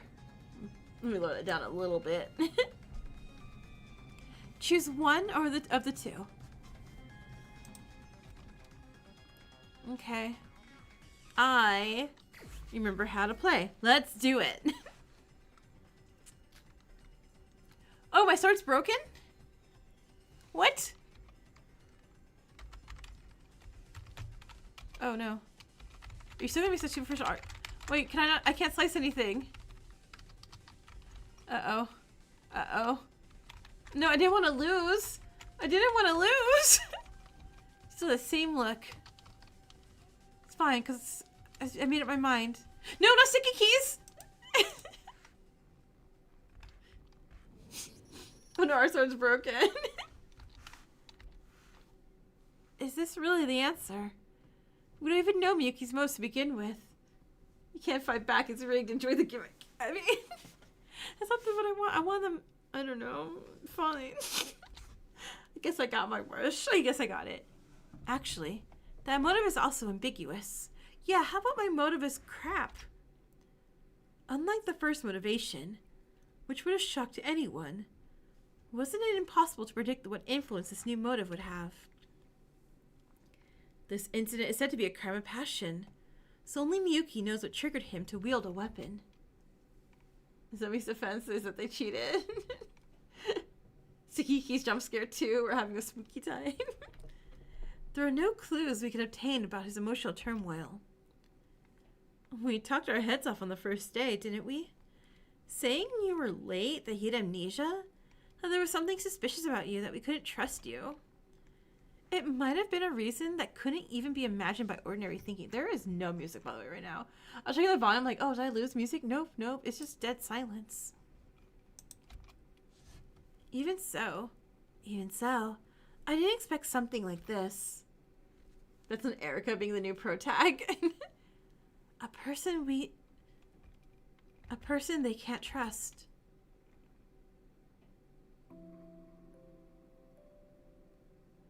Oh no.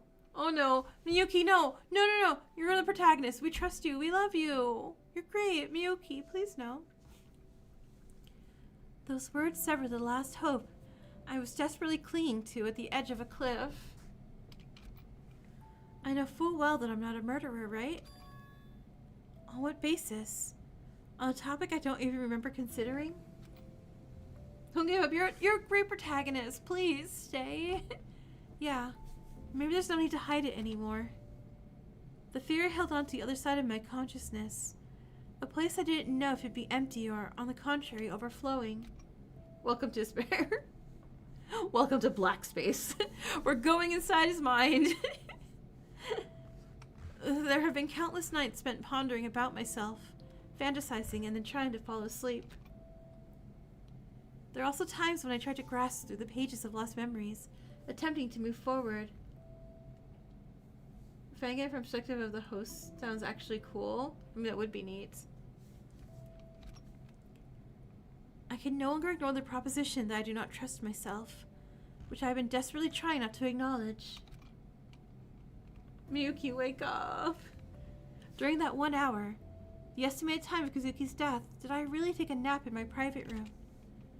Is there really a 0% chance that I might have unconsciously gotten up and gone to look for Kazuki?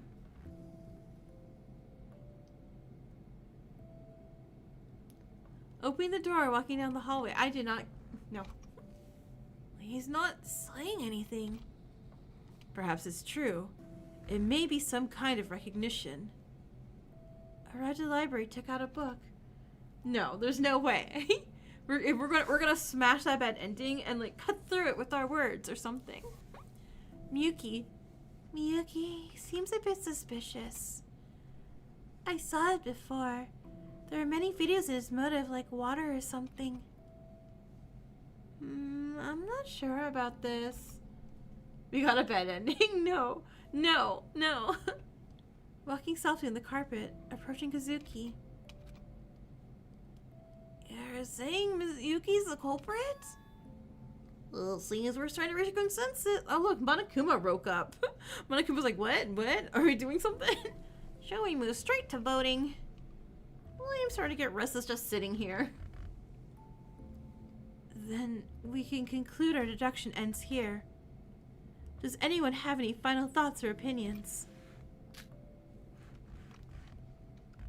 We think Mizuki is the culprit will be our final answer. Shitanda, what do you think? That's wrong. Huh? No, that's wrong. Hey, we cut through those words with our sword. Yay, good job, Yuki. No, that's wrong. I'm so proud. I'm so proud. Look at the confidence. Huh? Let's go. Wow, that's surprising. You're the kind of person who can make that much noise. So, you finally have a proper rebuttal this time. Let us fight, Mayu. Yeah. I totally remembered. Oh, don't say it like that. Oh, God. Even Monokuma was weirded out. The reason for why I can't be the culprit. Don't give up on me, okay? Let's figure this out together, alright? No. I was wrong to act all high and mighty about finding the person who killed Kazuki, when I can't even come up with this much on my own. I'll win. I'm not going to fall for the culprit's trap anymore. So, are you going to tell us? I'm curious to know the reason. Together. The reason why I'm not the culprit is because there are two other people here who can support the explanation besides me. But neither of them seems very reliable. Kana, do you mind if I ask you something? Yeah? Why her? They're the person who can prove I'm not the culprit. It's a rather unexpected name to be brought up, if I'm being honest. Hey, why are you treating me like this? Based on what you mentioned earlier, you remember, right? My hydrophobia. Hydrophobia? What are you talking suddenly? Hydrophobia?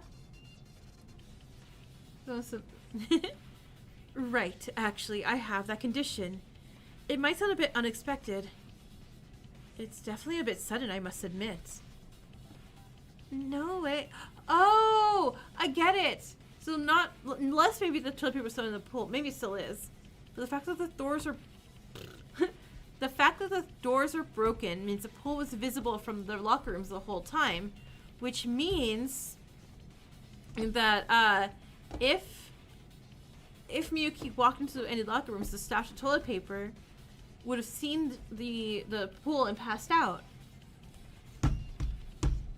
Innocent! Yeah! Even I, who's been gathering all sorts of information about you, I'm hearing this for the first time. Have you been hiding this until now? Hiding this in a killing game that I pass out from the side of water? Yeah, maybe. Huzzah! We're proven innocent. Miyuki, you drank water from a cup without hesitation when you were eating, didn't you? Is that unrelated? Yeah, you're right. Smells like he's showering regularly, too. God, so many questions are coming up in such a sudden announcement. Hydrophobia is typically described as fear of water that is contained or stagnant and has depth. It's not a problem for just a cup of water or water from a shower. Hydrophobia often happens in these cases. In severe cases, even washing is impossible, but usually they fear something containing or pooling water with depth. Kazuki, you're truly leaving me with the right answers, aren't you? He's using Rika's words for defense.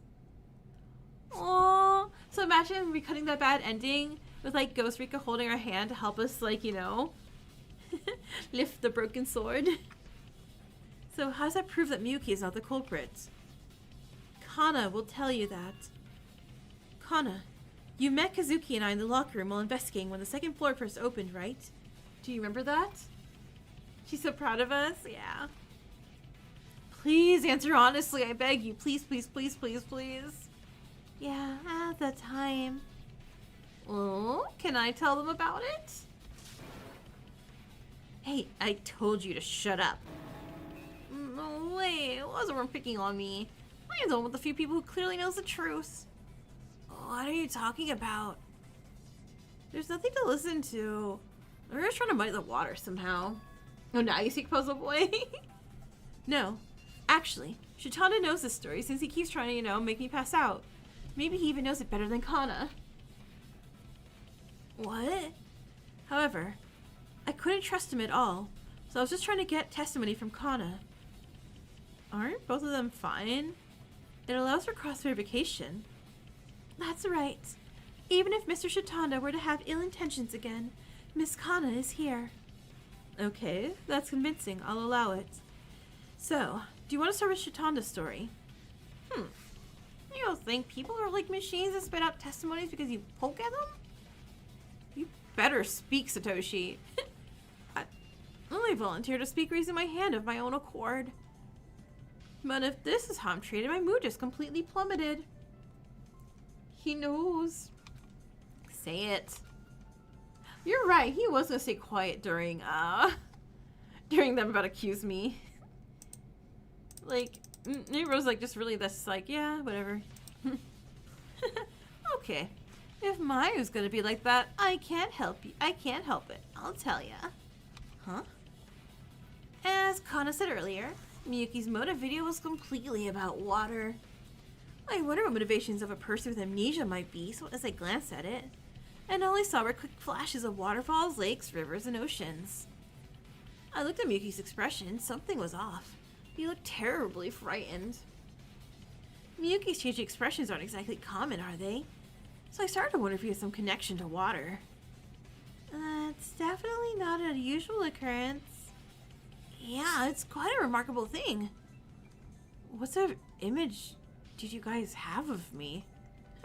See? You're saying that with a completely blank expression.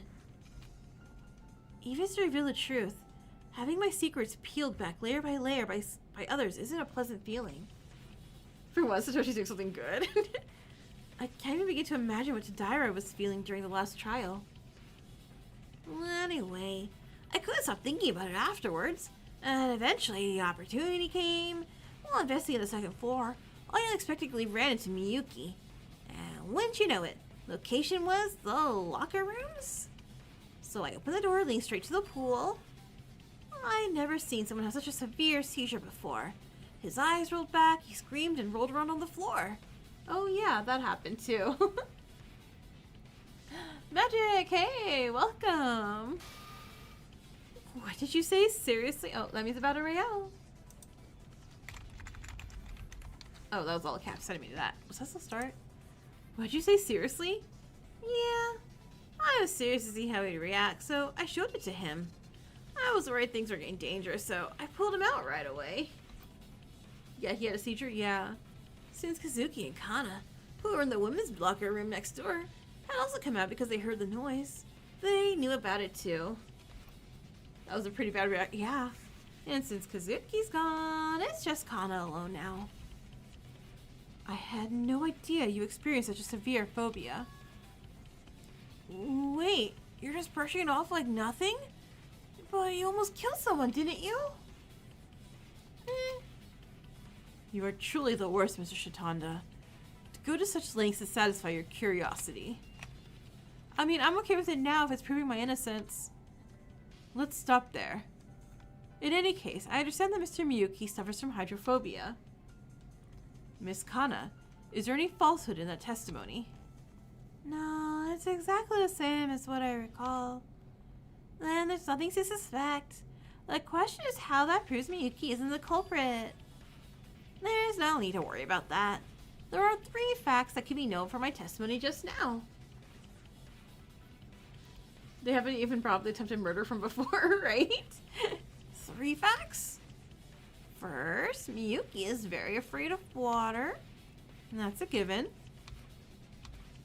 Secondly, Miyuki has a seizure the moment deep water enters his field of vision. At the time, Miyuki was extremely far from the pool entrance, but just a glimpse of the pool is enough to trigger a severe reaction. Third, the men and women's locker rooms are not soundproof. If a scream happens in the men's locker room, it would be natural to hear it in the women's locker room and vice versa. Man, why did we tell him to shut up earlier? He's saving our butt. That sounds odd. It sounds like Miyuki would have had a seizure in the men's locker room. Yeah, a seizure would have happened. There's a reason why, too. It's because the doors were broken. Finally I can use that evidence. Finally, now's our time. Monokuma told us the pool door was broken from 4 p.m. to 6 p.m. Yep. Monokuma, I need a flashback. The killer's opportunity to hide the toilet paper was right after the murder, when they were leaving the scene, so it would have been somewhere between 4:30 and 4:47 p.m. But at that time, the swimming pool door of the men's locker room was open. What do you think would have happened if I stepped into the men's locker room in that state? Limited school strikes again, right? With the sight of the swimming pool spread out before you, it might have triggered a seizure right away. What a random time. I mean, there's always broken elevators and doors, I feel, in every fan can. And it's like, whoop. And there's no way Tsubaki and I, who were right next door to the women's locker room at the time, wouldn't have heard that. That's... Now that I think about it, that's true, isn't it? Are they automatic doors? Well, they wouldn't shut, like they kept pushing open somehow. Hey, Monokuma, are you sure about the testimony you gave earlier? I'm sorry, Monokuma's testimony? Oh, okay. Yep, that's correct. As I told you before, I never lie about trial-related matters. Then Miyuki isn't the culprit either. Could we think of some other possibilities? For example, oh my god, stop blaming me, just because I'm blaming you first. If Mr. Miyuki had only opened the door a little, he might not have been very surprised to see the water. Well, if he only opens the door a little, wouldn't he be able to get inside? He opens it just a little to check who's inside, and then he carefully enters while avoiding to look at the water. Now he thinks he's a killer for trying to blame us, right? It feels like it now. Not now. It's always felt like it. Ever since he struck that pose. I think that should resolve the issue. And it's not particularly a time-consuming task. Well, that being said, even when I opened the door a little back then, he immediately had a seizure. So this possibility doesn't seem right, does it? Alright. Can we just vote that guy, please, right? Besides, anyone who has ever slightly opened a random door and peeked inside would know this. The view you get through that narrow gap is much wider than you may expect. I think it's at least significant enough that it can't be ignored. What do you think? I don't know anything about phobias, and I haven't seen Miyuki have a panic attack, so I'm not very convinced.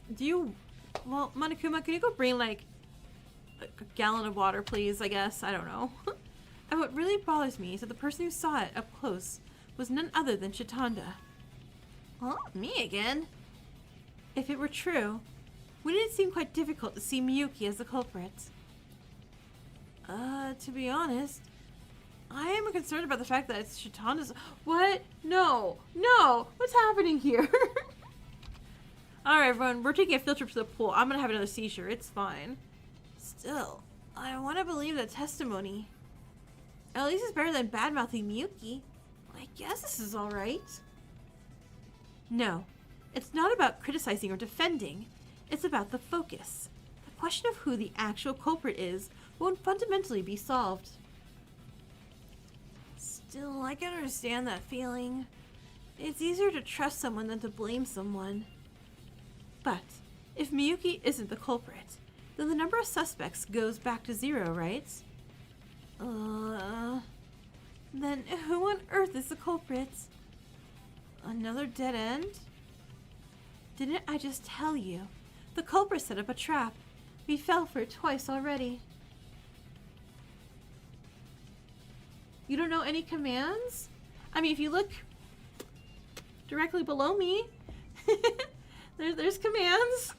There's a command list.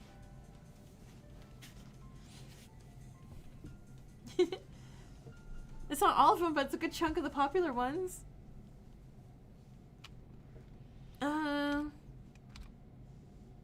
Miss Mayu, does anything else come to mind? Have we hit a dead end?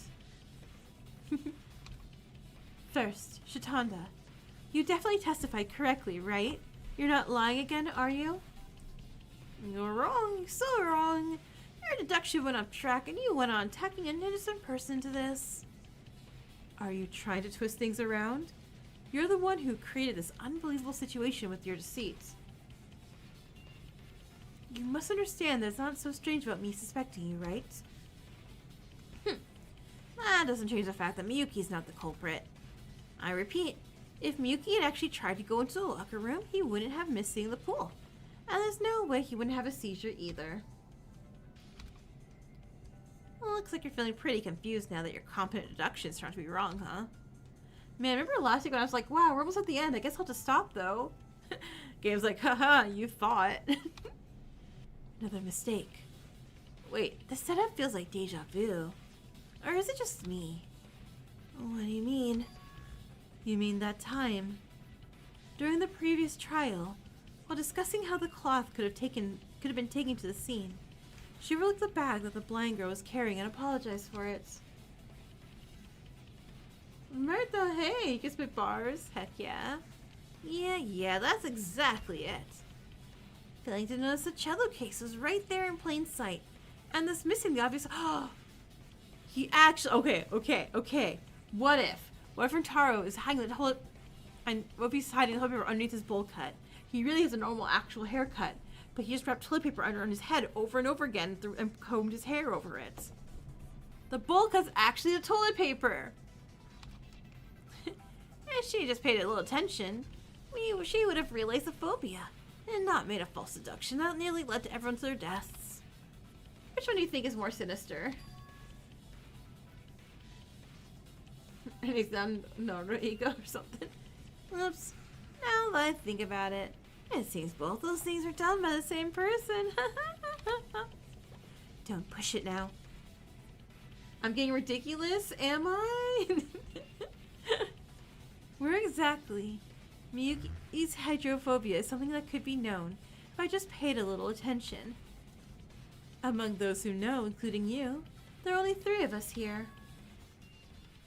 How would I have known? Well, by luck, by chance.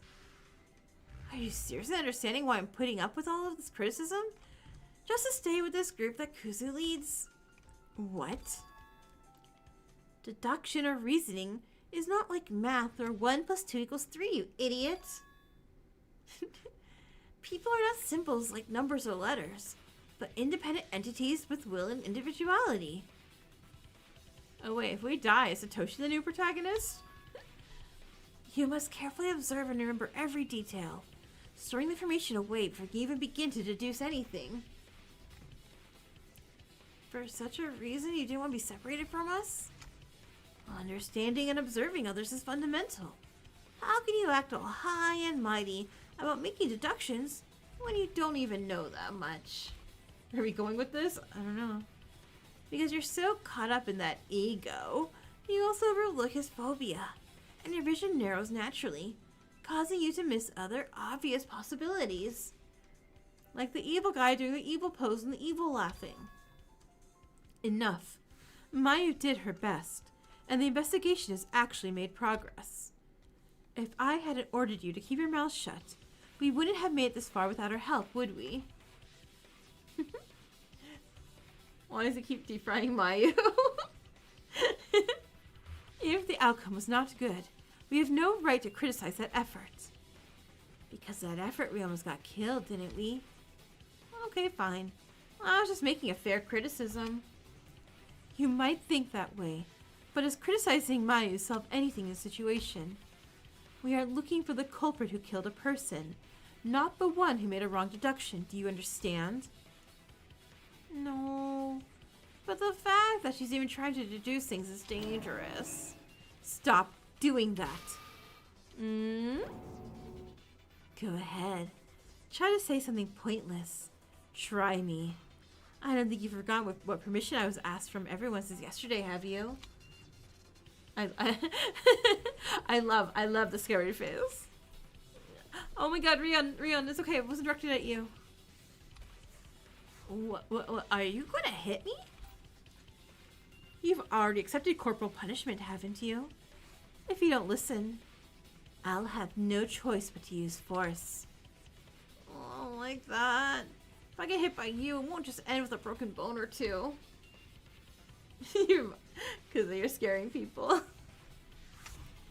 I've hardly ever experienced corporal punishment, and I don't like it either. But remember, I can compromise my beliefs as much as I want when dealing with someone who doesn't understand me. Got it? I'll control myself, spare me. Alright, anyway, so, Shitanda, judging by your words and actions until now, it seems you've already given your answer. Is the conclusion that Miyuki is the culprit correct or not? Truly a girl fight. It's not that certain. If you catch me lying again, feel free to twist my ankles. Okay. What part is the problem? Because based on the current conclusion, the culprit shouldn't even exist. Okay, so anyways. Well, no need to overthink it. Remember the trap the culprit said that the culprit set that Jumanji mentioned earlier? You all fell right into it perfectly. So then, what kind of trap is that? Don't rush. Think about the characteristics of the weapon, and the answer will come to you. The weapon? If it's a weapon, then...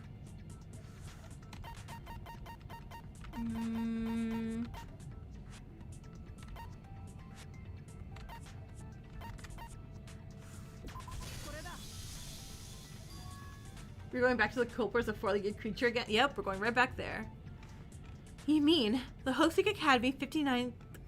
Hope Peaks Academy's Class 59 graduation album. Oop, is that really the weapon? What are you saying?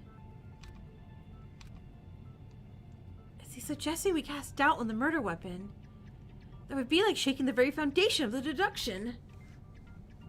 We're going back to the beginning. We're going back to the beginning. If we go into more detail, something might come to mind. What? Which game are we playing now? Oh, damn it. Okay, okay. Okay. Buttons, buttons, buttons. Okay, those. Jump. Okay.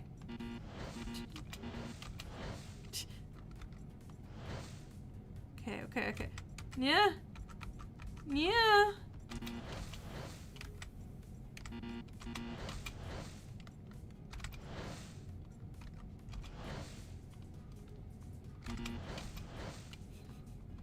Okay, first question. Was it what, blood and skin tissue. God, I moved faster than I actually read that. Damn it. Than I actually read that. Okay.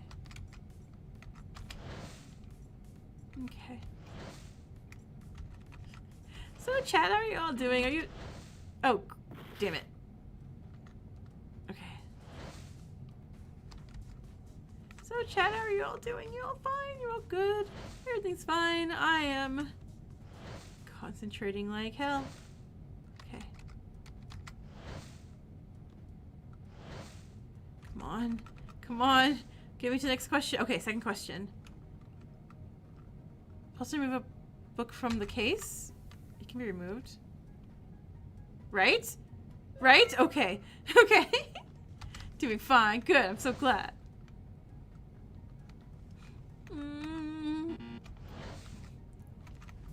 God, I can't wait to get to whoever's skill is this.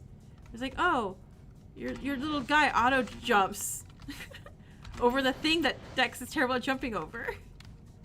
I didn't do hurdles in high school. Okay, third question.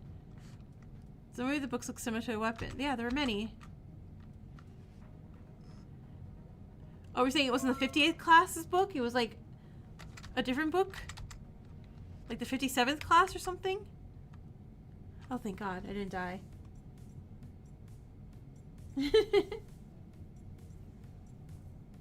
You feel like I need it really bad? The driver? Oh my god, really? Well, I know who I'm talking to next time. Only.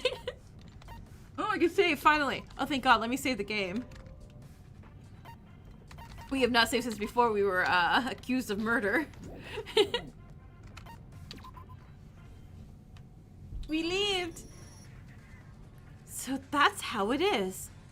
They can switch the case of the album used as a murder weapon with another album. That's right. The graduation albums of Host Week Academy have the same size and thickness, making them indistinguishable.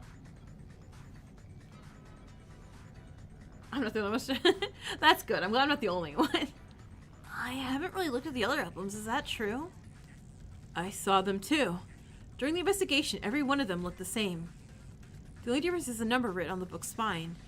In other words, all cases are identical. Well, of course. Not only are the cases identical. Okay. You can't tell them apart just by looking at them, can you? I love when we okay, like, I know, like, we joke, like, oh, I didn't have flashback for that, but I'm like, I like it when they're like, wow, we told you the answer so long ago. This is me, Bowl Cut Boy's back on the table. Bowl Cut Boy's always been on the table. I made a joke he said he was off the table, but no. Until we have, like, he was on camera saying hi for 5 hours straight that I'm accusing him. If that's the case, then what exactly happened? I understand the swap is possible, but the reason we initially suspected the 59 Classes album was involved in the crime was because blood and skin tissue was found stuck on the case containing the album. But that's an issue that can be easily manipulated by swapping out the case. First, they kill Kazuki with an album other than the 59th album. Then wait until Shinano brings up the 59th album. After that, when the opportunity arises, swap the cases of the 59th and the album used as a weapon, and it's done. It's such a simple trick that it hardly qualifies as a trick at all. But why? Because it's ugly? Then I ask, what is culprit trying to deceive with trick? It's... Oh! The crime happened before 4:30! I got it! I got it! The culprit was trying to hide the fact that they could have committed the crime before 4:30 p.m. We deduced the time of the crime was after 4:30 because Shinano put the 59th album in the library at 4:30, right? But if the crime possible according to the reasoning, even before Shinano arrives, understood. Doesn't that completely overturn the course of our reasoning? Then all our alibis until now would be completely useless, wouldn't they? Yay! He'd be so pretty without the haircut. I'm gonna draw. I'm gonna doodle in a Sprite and give him a new haircut, and we'll see how much better he'd look. Right. And all the culprit did was briefly return to the scene and swap the album's case. You know, it's like paper dolls where you, like, you know, use paper and, like, cover it over. I'll do that with his hair. Because of that, completely opposite interpretations have emerged. It's quite efficient, isn't it?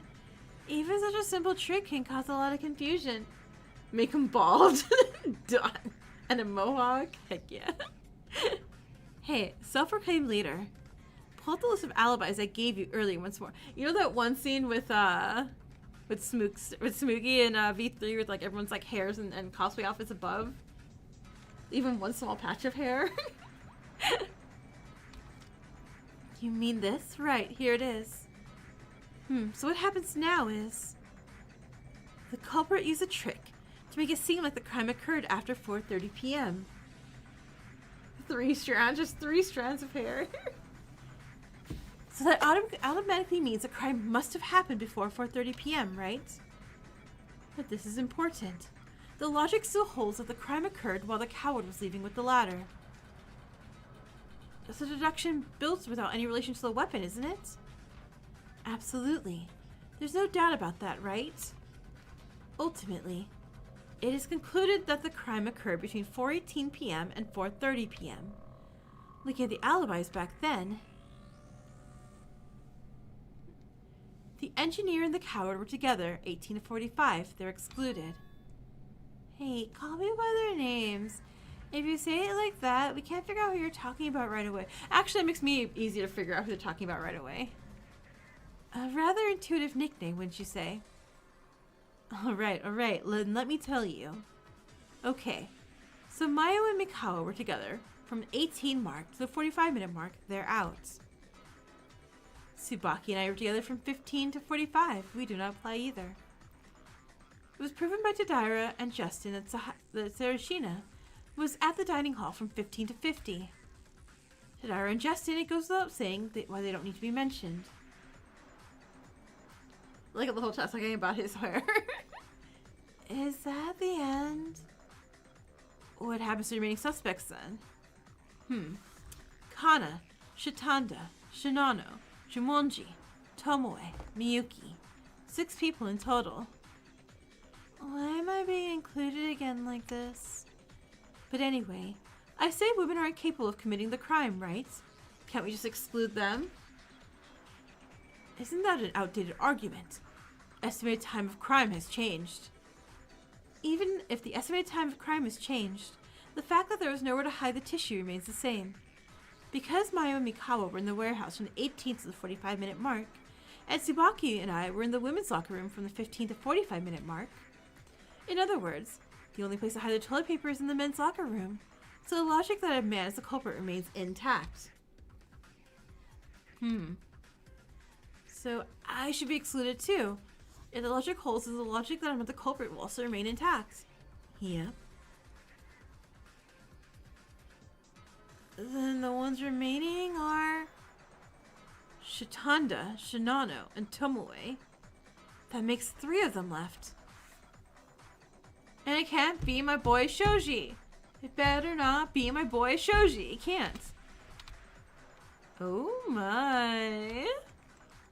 3 newly identified suspects. This time, the culprit must be among them, right? So it has to be. It has to be. Can I say this? Most suspicious one seems to be Shitanda. Understood. Huh? Me again?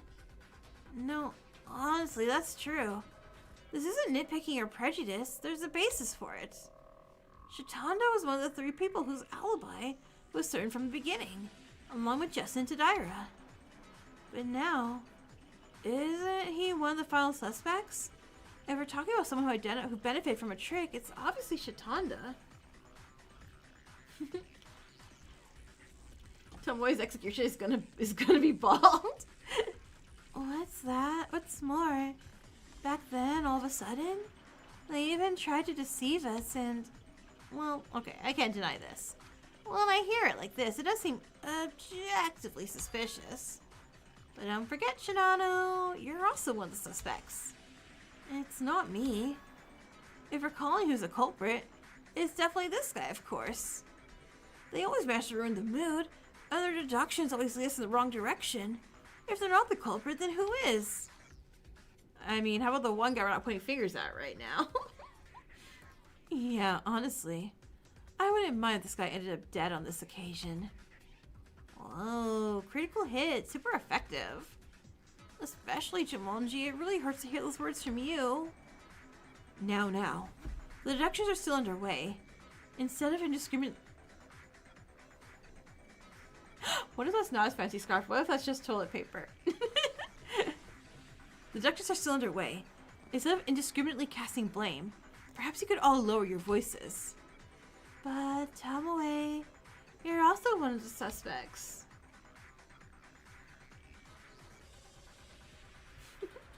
That I cannot deny. In any case, I felt that logical reasoning should take priority over baseless slander. Baltaro. That's right. We need to go a step or 2 further. Okay, so is that what our command for Mauve is going to be? I'll make a bald Taro command for him. How many strands of hair has Baltaro lost? And we'll count them. There must still be a way to turn 3 people into one. Yes, yes. How to approach the idea will be the new challenge, I suppose. Shave Rantaro's hair. He'll just lose out his hair. No. There's no need to bring that up. It's already blatantly revealed. Really? Did you figure out who the culprit is? How? It's blatantly obvious. What does this mean? Questions are pouring in. First off, to answer Cersei's question, of course, that's because another clue has emerged regarding the culprit's movements. Up until now, we all knew about the culprit's movements, that they hit Kazuki at the scene and ran off, then hid the toilet paper in the men's locker room. Because of the deduction, we got additional information that the culprit returned to the scene and switched the case, right? I see. So the culprit is Mr. Shinano, who needed to return to the scene after leaving the 59th album there at 30 minutes. Basically, anything after the 30-minute mark doesn't count, right? The culprit tried to frame those alibis between the 30th and 47th minute mark using the trick, didn't they? Of course, the culprit must have an alibi from 30 to 47, so there's no way they could have gone back to the scene during that time, right? So, the culprit would be the person without an alibi from 447 to 5? That would make it even narrower, right? Misaki, quick, take out the alibi list. No, that won't be the case. Huh? Why? There's only one person. It's gotta be you. It has to be you. Isn't the basis for the hour something you associate with Kazuki's presumed time of death? However, re-entering the murder scene is not limited to only during the estimated time of death. It can be done at any time without any problem. If you don't hide the toilet paper immediately after murder, the risk is high. But in the case of the weapon, it's different. It can be substituted at any time. Is it actually? I don't know, but it sure feels like it. And I want to be right, so I hope so. Still, if you get caught before you make the switch, doesn't that mean you can't use that entire trick? I think it's better to quickly rush to the scene and switch them out as soon as the 47 mark has passed. If they're caught before reaching the scene, they can simply discard the entire trick. I believe that acting cautiously is more in line with the behavior of an ordinary person than recklessly charging ahead without considering the situation. I feel like he's a killer, just say you're the killer, we can call it a day, right? Like, bro, come on, just confess. We want to have lunch after this. That's certainly a valid point. Alright, let's include that in our calculations and try to deduce it. Oh. Well, since we're at it, why don't we just listen to them now? Those three guys over there. What'd you do from 5 to 6 before the dinner gathering? No, there's no need to do that, Tsubaki. Huh? During the investigation, I came across some pieces of information rather incidentally, interestingly. Just those alone are enough to figure out who the culprit is. Who is it? Okay. Alright. The time for atonement has arrived. No one in this space can stop me. No matter what anyone says, I will definitely point out the culprit myself. Shinano. Mr. Shinano is the culprit? No, we're saying, hey, give us a video. Oh, what is this? Oh, I can't believe it. Shinano, how could you? No, I'm innocent. I simply called your name. Oh, I see. Yeah, alright. I knew I believed in you. Too late now. I'm risking the day I die. Anyway, does anyone remember what Shinano said after showing us the video of the dining hall? How do you remember that? Scared you for a second? Of course. I remember it went like this. That's it. There's over an hour of video left after this. Is it okay to stop here? We chatted among the three of us until 6 p.m. dinner gathering. Nothing special, so you don't need to watch it. Were you with Mikawa the whole time? I thought he wouldn't be able to hold out and would have bailed by then. I couldn't escape. How embarrassing, it's all recorded. That's what you needed? Yes.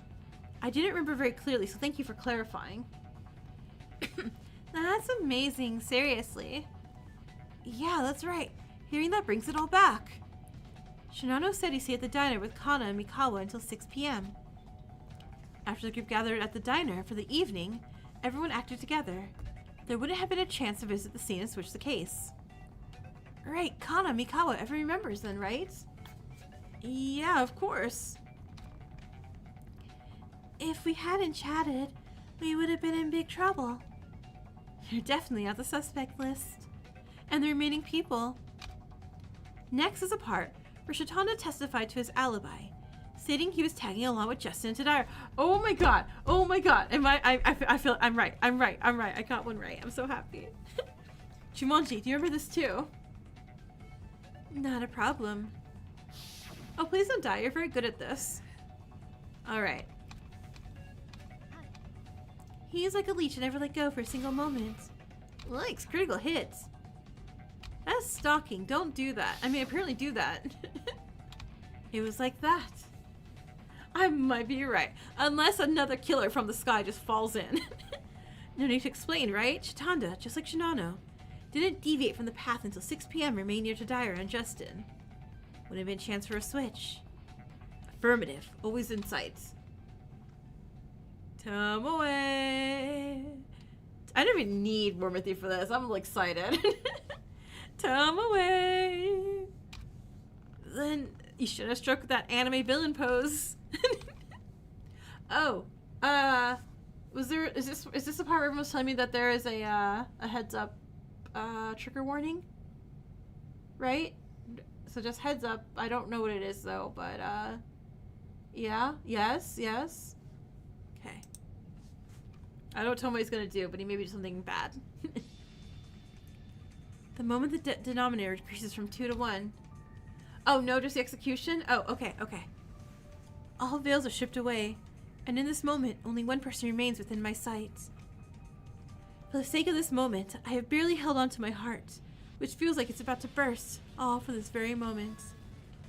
I raised my finger and pointed it forward, to declare the only possibility left. There is no one else it could be but you! The culprit is you, Rintaro Tomoe! Oh. Get wrecked! Rintaro Tomoe. Eh? That's impossible. I, Rintaro Tomoe, am quite perplexed. GG easy, Tomoe! Everyone sees you giving me the cold shoulder. What is going on? I guess it can't be helped. Everyone knows by now there are no more variables. There is no longer any room for a culprit to manipulate things, and there's no chance of the case taking another turn. You are the culprit. Are you sure? Is it possible there are other possibilities you haven't considered yet? We got his dork-ass haircut.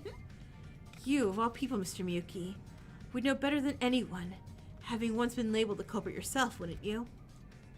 If anything, it is because I was the one desperately trying to find a breakthrough that I know this so well. There are no more loopholes in the logic we've established. But this is unfair. How can you say I did something truly I did not do? Saying it like that makes it hard to argue. Just focus on one thing, please. You don't even like looking for the culprit, do you? Still. I mean, it was actually true. Well, undoubtedly true that one must be cautious when life is at stake. It is becoming hard to deny that we've truly reached the end.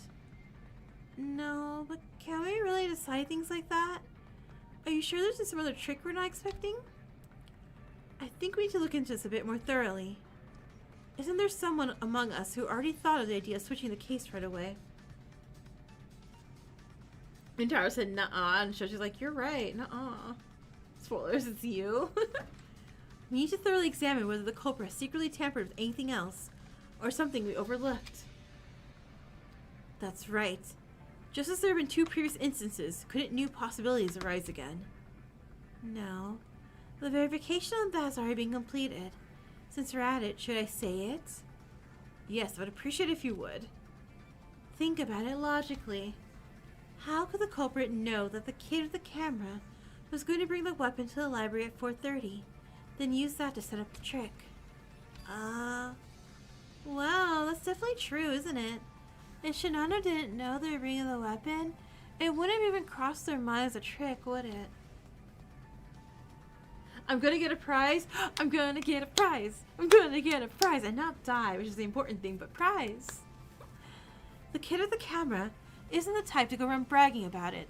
So if the culprit knew about it, there's only one possibility, right? It's about witnessing Shinano directly. I'm talking about Shinano walking down the hallway holding the album. I imagine they were hiding the toilet paper, then frantically running towards the private rooms when they bumped into someone. Right, of course. The culprit would evade the camera kid, and thus the camera didn't capture anything damning. Right, I saw no one or anything in between. Also, could you please stop calling me that way? The culprit, seeing that, figured from experience that it would take about 30 minutes to get to the library, and immediately incorporated that into their plan.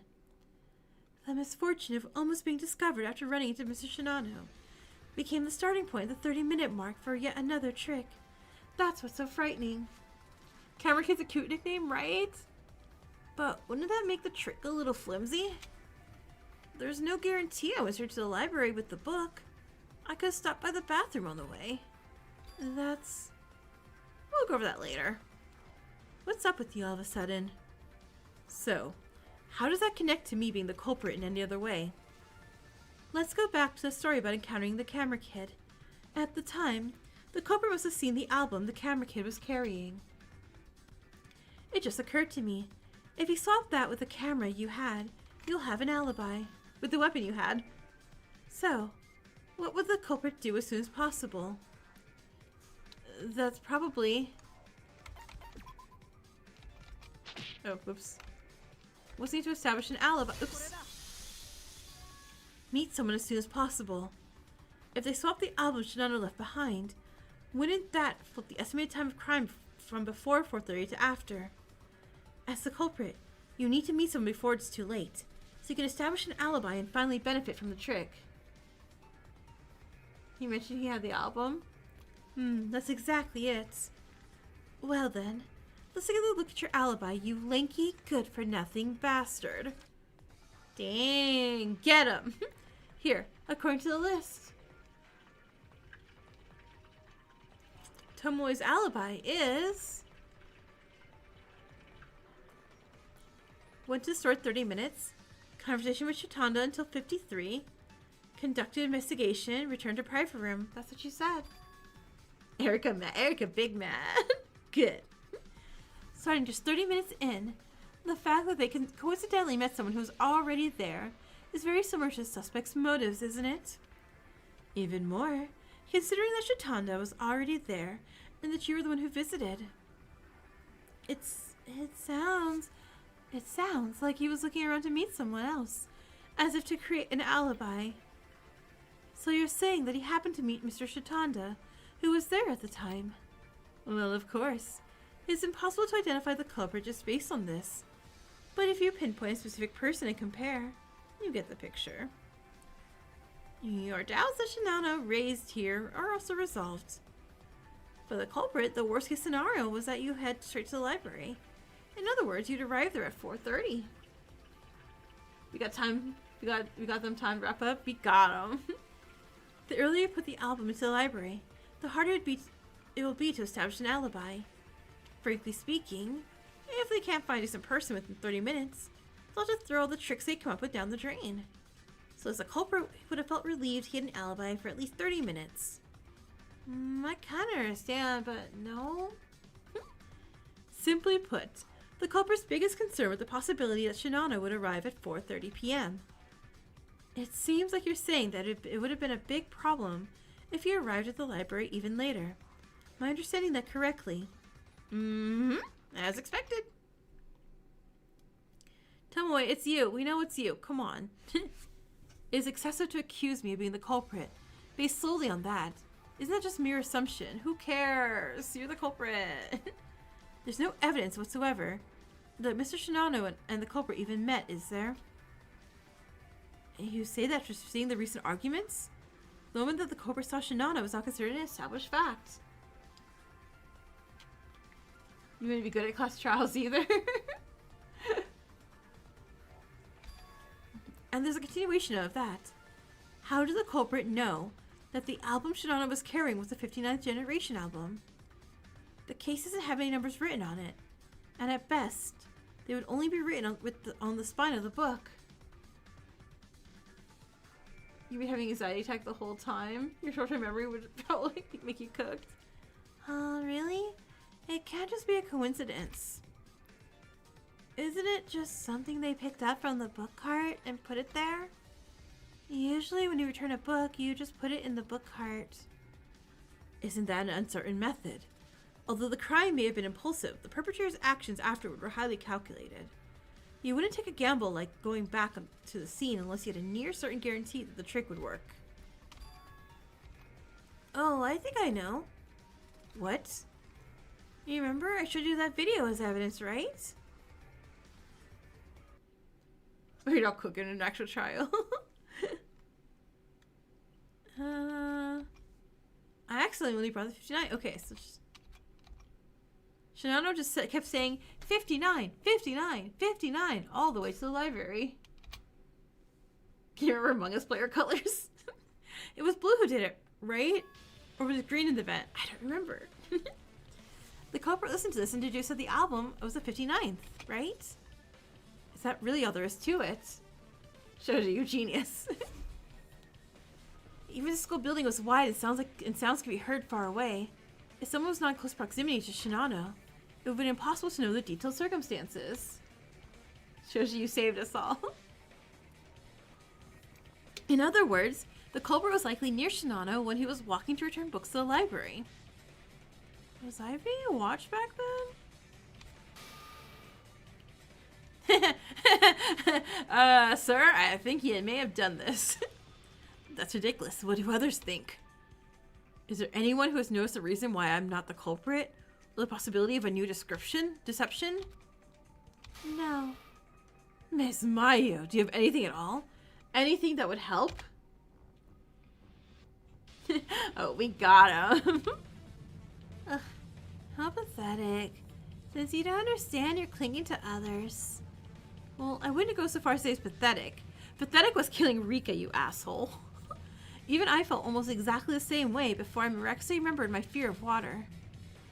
So, do you have anything else to wait until something else comes to mind? We got the guilty despair sprite, right? Well, that's gonna be a bit annoying. The suspects keep changing, which is entertaining, but we can't stretch this out indefinitely.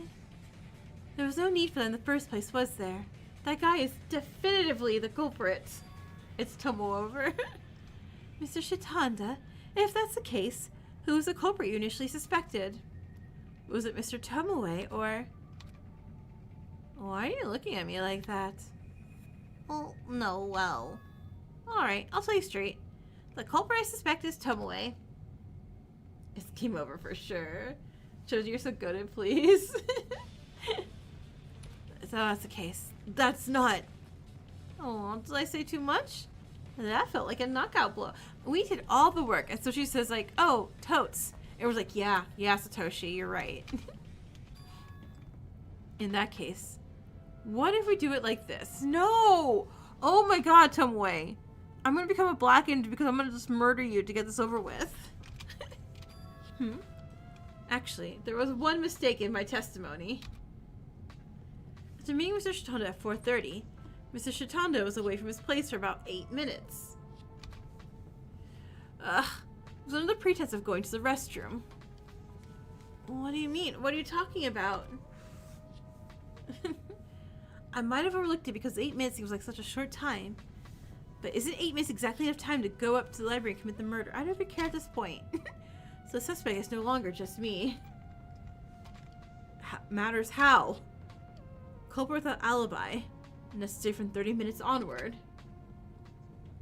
Isn't that just because all of those without an alibi between 30 and 47 were eliminated as a suspect, opening up new possibilities?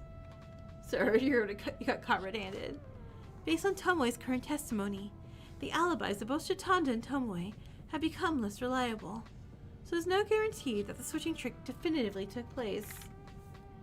So, That means Mr. Shitanda can't escape from the list of suspects either. Understood.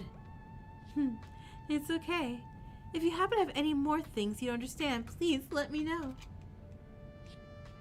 You realize how short he is? Why did you take what you said seriously? It's obvious a ridiculous lie. Of course it's a lie. I stayed right where I was. Or how about the testimony at around 4:20? I saw Mr. Miyuki going up the stairs. What? Why me? See, it's all just nonsense. He keeps tempting us down various paths. This is the very image of a culprit setting a trap itself. I'm searching for a picture of guilty, it's just his face. Oh, so you're finally admitting that it's not a delusion, huh? No, it's not what you're thinking. Why are we getting blamed, right? It means your deductions are flimsy and a superficial thing, vulnerable to be refuted at any moment. Please reconsider, please. I, Tomoe Rintaro, though lacking both ability and wit, humbly beg of you all, find another way. Any way is fine. You don't have to believe me, however, just one different possibility. Even though I thought everything was completely blocked, there's a tiny hole that exists. Just finding that one is enough for me. Just give it up, dude. Please grant my last request as a dying man. I'm trembling. In my vision, one's clear like a silver coin. Dark clouds return to my thoughts. I said it with such confidence, but I do truly have an unwavering conviction that Tomoe is the culprit. You're gonna go draw Miku? Be right back. Even as all the evidence, all the logic leads to a single conclusion, could there still be a tiny possibility that opens up a new path?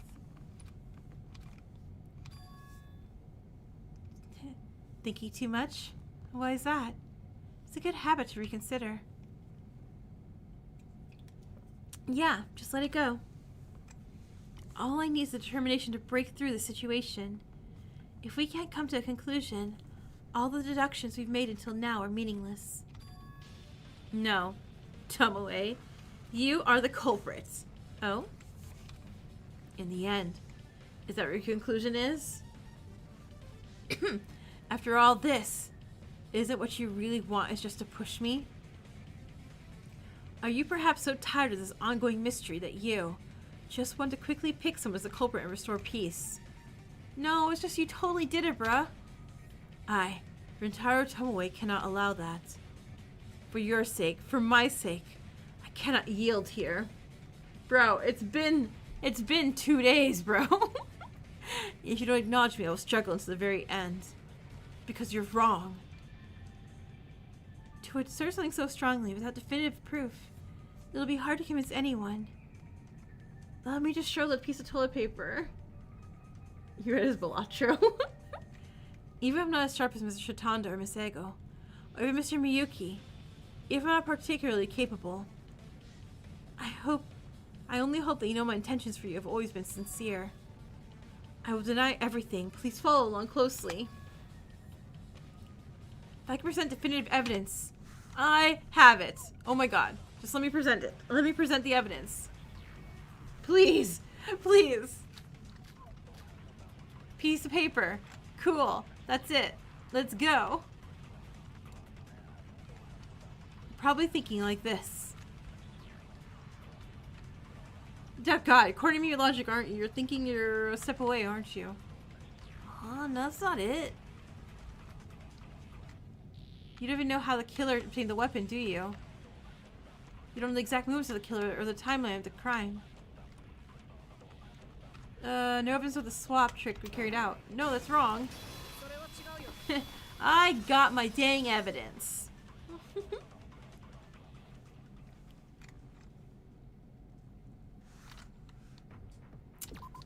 let's save the game. Because this has got to be it. Please just admit it, right? I mean, we still have to do a comic book, right? Or however we do it in Mauve again? I forgot. It's been a while since Mauve Chapter 1.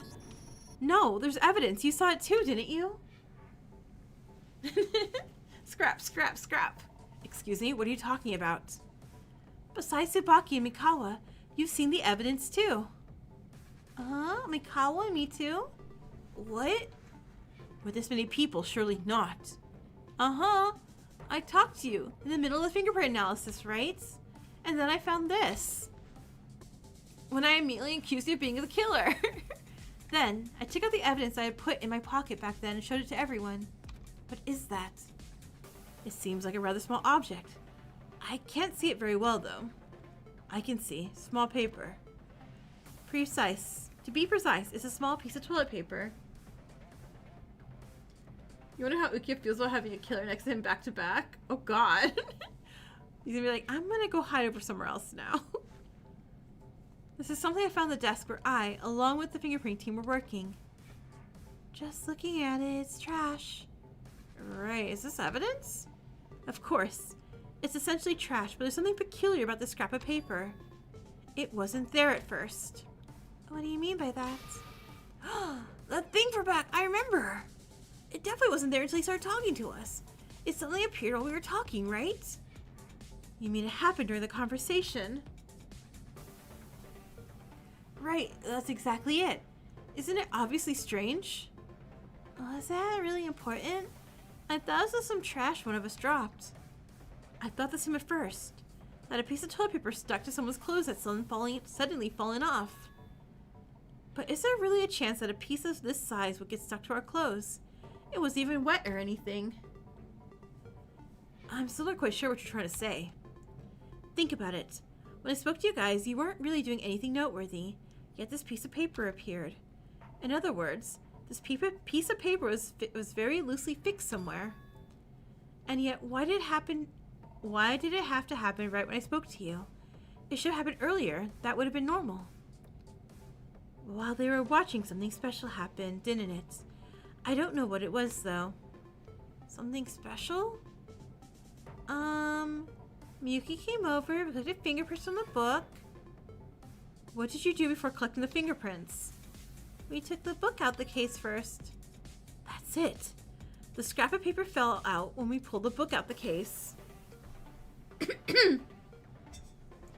Does Hiyori have a pixel avatar?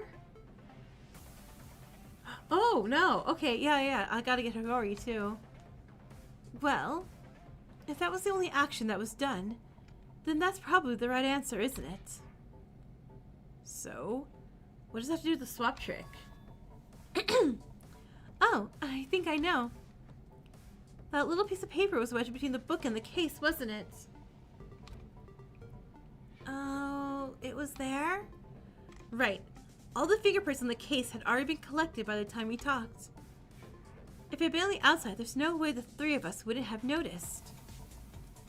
And I thought a little bit why that piece of paper might have gotten in there.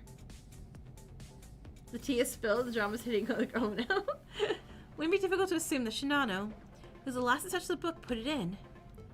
It seems like something as small as a piece of tissue paper would be very difficult to fit neatly in the case, unless you went out of your way to put it in. Yeah, that's right. It wasn't me who put it there. So that proves the book was switched. It means the culprit had to take the book out of its case. How? Well, it's wrong. We've done this countless times. Instead of using gloves, you're wrapping your hands in paper while investigating, right? Are you saying the culprit was wearing tissues on their hands while taking the book and swapping it? Yeah, that's what I thought. Isn't that our only other option? The culprit's hands would have been soaked in sweat from the stress, so wouldn't it be strange if the tissue tore at the slightest friction? There's something else to pay attention to here. My face is so funny. The fact that the culprit wrapped tissue around their hand contradicts the circumstances suggesting spontaneous crime, as it implies the culprit was fully prepared. But the culprit didn't remove the book from its case immediately after the crime. Tissue gloves, tissue gloves. In other words, the conclusion is that the culprit returned to the scene after committing the murder and removed the book from the case. Isn't that the one piece of evidence suggesting the swap trick was pulled off? I can't believe that such a deep meaning was contained in something just ignored as trash. If you still want to acknowledge this, then I have to drive the point home. Drive home? It's the extension of what we said earlier. Remember how we mentioned that the culprit probably saw Shinano? Yeah? They wouldn't have been able to design the alibi trick using a swap if they hadn't seen him, right? Is Game Over, dude, right? Dude, just come on, confess. But in actuality, designing the trick requires one or more piece of information. Do you know what it is? What? No alibi from 4:30 to 4:47. Oh. 47 minutes marks when Mr. Mikawa brought the ladder. Knowing that Mr. Mikawa took the ladder is also an essential element. Right. The culprit must have noticed the ladder was missing from the library, so they played off as a coincidence. Even so, they were risking going back to the scene, so they probably wanted to handle it properly. Oh, I see. Misaki, check Tomoe's alibi on the list again. Warehouse 20 minutes and saw Ego and Mikawa's face. This time, existence of the ladder that Mikawa was using was confirmed. Wait, so then, once you figured out that the switch trick was used, you could have identified Tomoe as the culprit? You can't do that. How would you know if someone secretly saw the coward guy going up to get the ladder? It's a bit unreasonable to identify the culprit with just that. But in a situation like this, where the suspect has been identified, you can present it as a piece of evidence. I wish you told me a bit sooner. I almost doubted my own deduction. Really? I didn't know. Okay. Extremely more guilty face. Tomoe. What kind of answer are you going to give this time? Tomoe really is the culprit? Tomoe, it's really you. How? How could you do this? You were close to Kazuki, right? You talked to her once. Were all the things he said back lies? Said back then lies? Oh my god. Yeah, whatever. Whatever, bro. I kind of want you murdered now. What good connection. What classmates? So, if you can talk, then speak. Why did you kill Kazuki? No, you gotta consider the context. What? Before saying that, did you forget what Tomoe said previously? I did. My beliefs are wavering. Isn't that ridiculous? I don't know what that high and mighty conviction of yours is, but if you killed a friend you're close to, it must be because of that. Clock him! Clock him! You stay quiet. How would you know? Oh, now he's making such a fuss. Alright, calm down. What do you mean we haven't pinned him as a culprit yet? Variable selection, sufficiently. Fashion model, speak. You culprit. Oh, no, what do you mean not yet? Not time. I'm still not ready yet. This is clearly, you did it. This is the first time I've seen Mr. Tomoe not using honorifics. You're not ready? Tomoe, what do you mean? He's not talking to us, is he? How would you know that? Just a feeling. It's fine. It's fine. Why do I feel like he'll switch over to Korekio's sister? If only I had a little more time. I might find the answer, but there's still no time. Huh? Miyuki? What? You certainly wrap things up neatly. At this rate, everyone here will think I'm the culprit. Setting a whole country in his hair. If we were to put in a vote right now, it would be a landslide victory. Nevertheless, I will not give up. Why not? From now on, I will cease the logical and rational rebuttals. Oh wow, he's telling me he's about to throw a tantrum at me. This is nothing but a tantrum. It will be disgusting, pathetic, and so ugly that Mr. Miyuki will be appalled. You'll be so eager to hang me on my execution. I'm already eager, bro. Having given up on me as if being a human right at this moment. But even so, I, Rintaro Tomoe, will not give up. So honest, right? This is because I don't have any time left now. Please, just admit it already. There's nowhere left to retreat. Miss Kazuki gave up her life. Surely, Mr. Miyuki, you understand the significance of this. Even though I want to step back, even though I want to retreat, I must not. And even though I don't want to make excuses, I must. Brother, what, right? Even if there's no time left, we must somehow manage to tie down the clock's hands. What are you talking about? Come now. I will not back down. With this frail body, I will withstand all of Mr. Miyuki's attacks. Though I am so foolish I have not yet realized, please, Come at me with all your might. Okay, okay. Fight the fallen angel? What angel? Right, I forgot how precious this was. Is he slowing for time? Did he poison somebody? Press the spacebar to match the rhythm. Got it. Show your post theory. Show the remarks.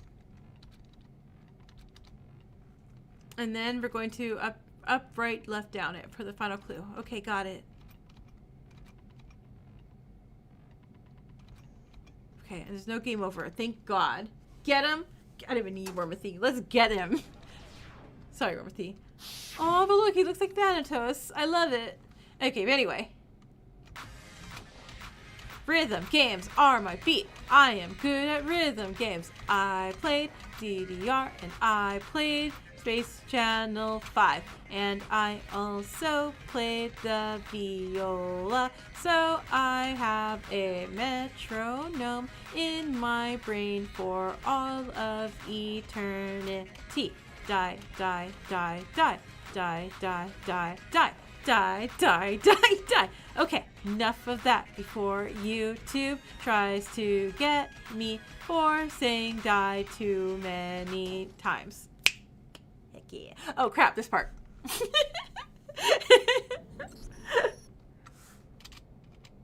This is the end. It seems I, the unworthy, can only achieve this much. You don't intend to surrender, do you? Believe me, I want to. Do you? My legs aren't listening to me. I feel like I could kneel down right now. I can feel my anger rising. It feels like I'll collapse if I lose focus for even a moment. Should I say one thing? I know that feeling because I've experienced it. Drop to this AA for a brief intermission. That very emotion, what I first felt when I saw Kazuki's body. If I had collapsed at that moment, it might have been the end. Somehow, I managed to gather my thoughts and endure. I was able to push you to the edge like this. So I'm going to ask you, why did you kill Kazuki? Is it really because your beliefs collapsed just like what Shitanda was babbling about? How much do you know about this beauty I've pursued, Mr. Miyuki? I'm sorry, did you kill my Rika because she's prettier than you? Haven't you been emphasizing this so many times? How could I not know? Life itself is what you said. That's right. The act of breathing and sustaining life activities. That was the most fundamentally beautiful thing. It was a paramount value that I had to protect, worship, and fear. Why is that the past tense? Did you have a change of heart? To be honest with you, I don't know either. Huh? I just can't understand. Why did Miss Kazuki have to pass away? That's the reason we're gonna fight. It seemed like I'm about to grasp something, but I just can't quite catch it. What are you talking about? Come to your senses. You who love being alive so much ultimately drove Kazuki to her death. You have to accept the outcome before things get any uglier, like your face. No, that's precisely why I can't accept it. Because I am left with the duty to interpret her death. And I don't have time for this. I need to think, even for a moment, about why Miss Kazuki had to die so soon. If that's not the case, you should at least consider why my beliefs were shaken. You gonna stop? It's not that I'm curious about the reason you committed murder, but it seems reasonable to hear the details out at least. Yet why are you still holding on? At this point, it's practically an admission of murder. I'm gonna beef with this man, right? Why is it so hard to accept the results? Since Mr. Miyuki doesn't understand me, that's probably why he's saying that. Do you know how painful it is when the beliefs you devoted your entire life to begin to waver? Sure, but I don't commit murders over them. You've been saying all this talk about belief and belief this and belief that. I don't know how painful it is for you to have your precious beliefs shaken, but it's gotta be less painful than being murdered, like Kazuki. Plus, you laid out deception so brazenly everywhere in this case, haven't you? That doesn't seem like the attitude of someone so dejected and anguished. Didn't you just want to kill anyone, friend or whoever, and escape from here? For you, Kazuki was that kind of person, wasn't she? The same label was for us too. She was my precious friend. Did you kill your friend? Your beauty really seems to worship death now, doesn't it? Death is still something I fear and want to avoid, yet... If that's not the case, then won't you explain that you killed Kazuki? Stop making excuses! Why? Oh no. That's true. I've been lying to myself. Can't remember them. I know, right? It was 800 years ago. I don't remember you guys being friends at all. If I let go, if I give up, it would become easier. Are you ready to confess? You've been ignoring your feelings all this time. It's good to confess in good faith. I suppose that might be the case. Tomoe? I turned a blind eye to my heart. Without any more words, Tomoe put his hand in his pocket with a look as if he was if he pulled out a gun right there and shot us. He pulled something out. It's a piece of paper I've seen before. Do not turn away from your own heart. It is showing you a truth more transparent than anything else. Why did it come to me at a time like this? The random phrase? I think Mayu was right. The Rhetorica is indeed a machine that gives advice tailored to a person inserting the coin. This is the first piece of advice I ever got from the Rhetorica. Do you remember, Mr. Miyuki? I even read it out loud. Back then, I didn't understand any word from it. This story's weird. What's happening? Confession? You want a confession? I like to say this is a misunderstanding, Miyuki. You're saying I'm deceiving myself, that my true feelings are different. No. I simply acted according to my heart. I should have known this from the very beginning. It's the same as Mr. Kazuki's passing. My philosophy was never wrong, just a part of it. Miss Kazuki's death and my beliefs. I was unaware that the two could exist. Gave up for the motive? Now I feel my head clearing up. Tomoe, please calm down. Just die already. Calm. There's no need. Right now is the most sincere, serene, and peaceful I've been since I was born. I feel so light and free I want to spread my wings and fly right now. There's still no getting around the fact that I'm short on time. We need to share this beauty with more people right now. I don't have time to squabble over petty things like this. I'm sorry. Did you get out just because you can be pretty for the world? He just wanted to make it to America's Next Top Model. Try pushing me again. I'm not afraid of you. Did that machine ultimately give him some kind of enlightenment? The culprit, who was tormented by the guilt of having killed a friend, was pushed to the brink of a confession and has vanished without a trace. Am I going to wait till next week to do the execution? Like, what is this? Only a madman intoxicated by his own beliefs preparing for his final struggle remains. This shall be the next discussion, Mr. Miyuki. As I mentioned earlier... Oh my god! Anything's fine. Have a toilet paper. Sign twice. Well, I'm trying to be toxic yaoi Miyuki right now. Why does it look like that? Toilet paper must be dealt with. Casually visit the scene. Culprit could have used the warehouse. Culprit is male, loses his significance. Look at his neck. Oh shit! Wait! Wait! Is that like piano wire? Kim, hey! Like his head was screwed on? Wait. I'm totally shocked. What happened to him? I'm sorry. You can't do something interesting when you're about to die, bro. What? What do you think? Frankly, your confession wasn't necessary. As long as you somehow pushed to a vote, receive have you heard of majority vote, Tomoe? That's all that matters. I wanted to get a confession because I still thought of you as a friend.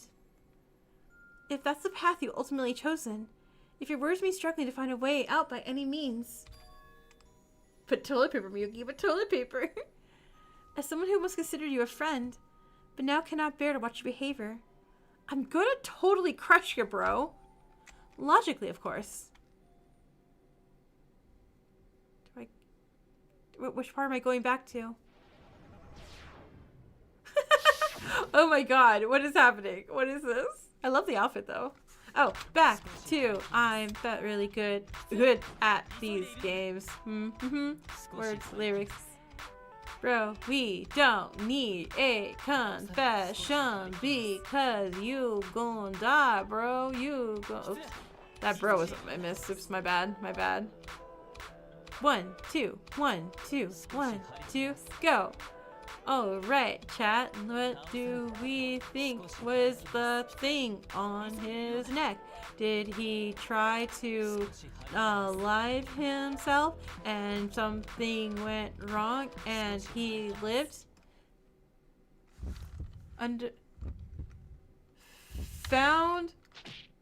Crap! Found blood under the weapon. Found blood under the weapon. Sorry, I couldn't read sideways that fast. He looks better now? Oh my god, you're right! Hey, look, his hair looks good now. He just had to get rid of that bowl cut. That bowl cut really did him nothing good. Sure, in the CG, it kind of gave K-pop vibes, but not in the sprites. In the sprites, it looked like something What? Stop talking, bro. Don't talk too close to me.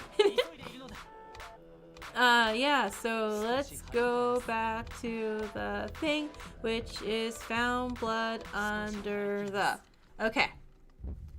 Found blood... No, not found blood. Found weapon under the blood. My bad. Well, rip. I got that wrong. Damn, that meat on the bone mistake. But we kind of know what I meant. I kind of want to look up, but I can't. Probably. Oh my god. Okay, I'm not. This is gonna last one. Third time's the charm here.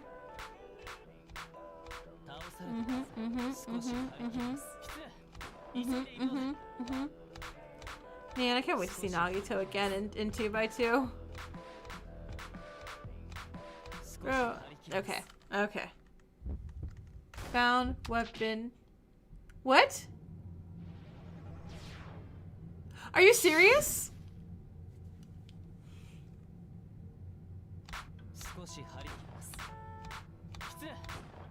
I'm so sorry, chat. I'm so sorry. I can't even be funny now. I really am just meat on the boning this. What is this? Okay, but look at chat real fast. Because then I'll mess up this because I already got like 5 OKs already. That's not good. I wonder if there's... Is there amazing? Should I be hitting for like an amazing or is good good? I know OK is bad and miss is bad.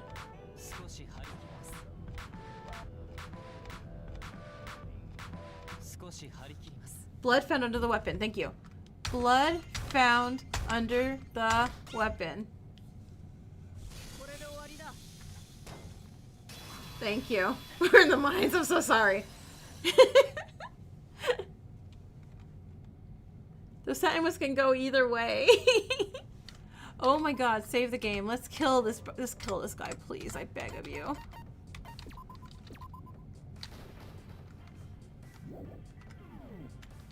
There we go. Them white heels though. Those white heels though. Those look great.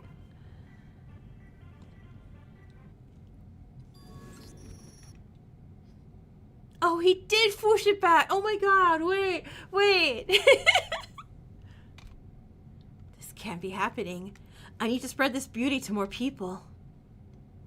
Tomoe, really? I feel like he should stop saying anything.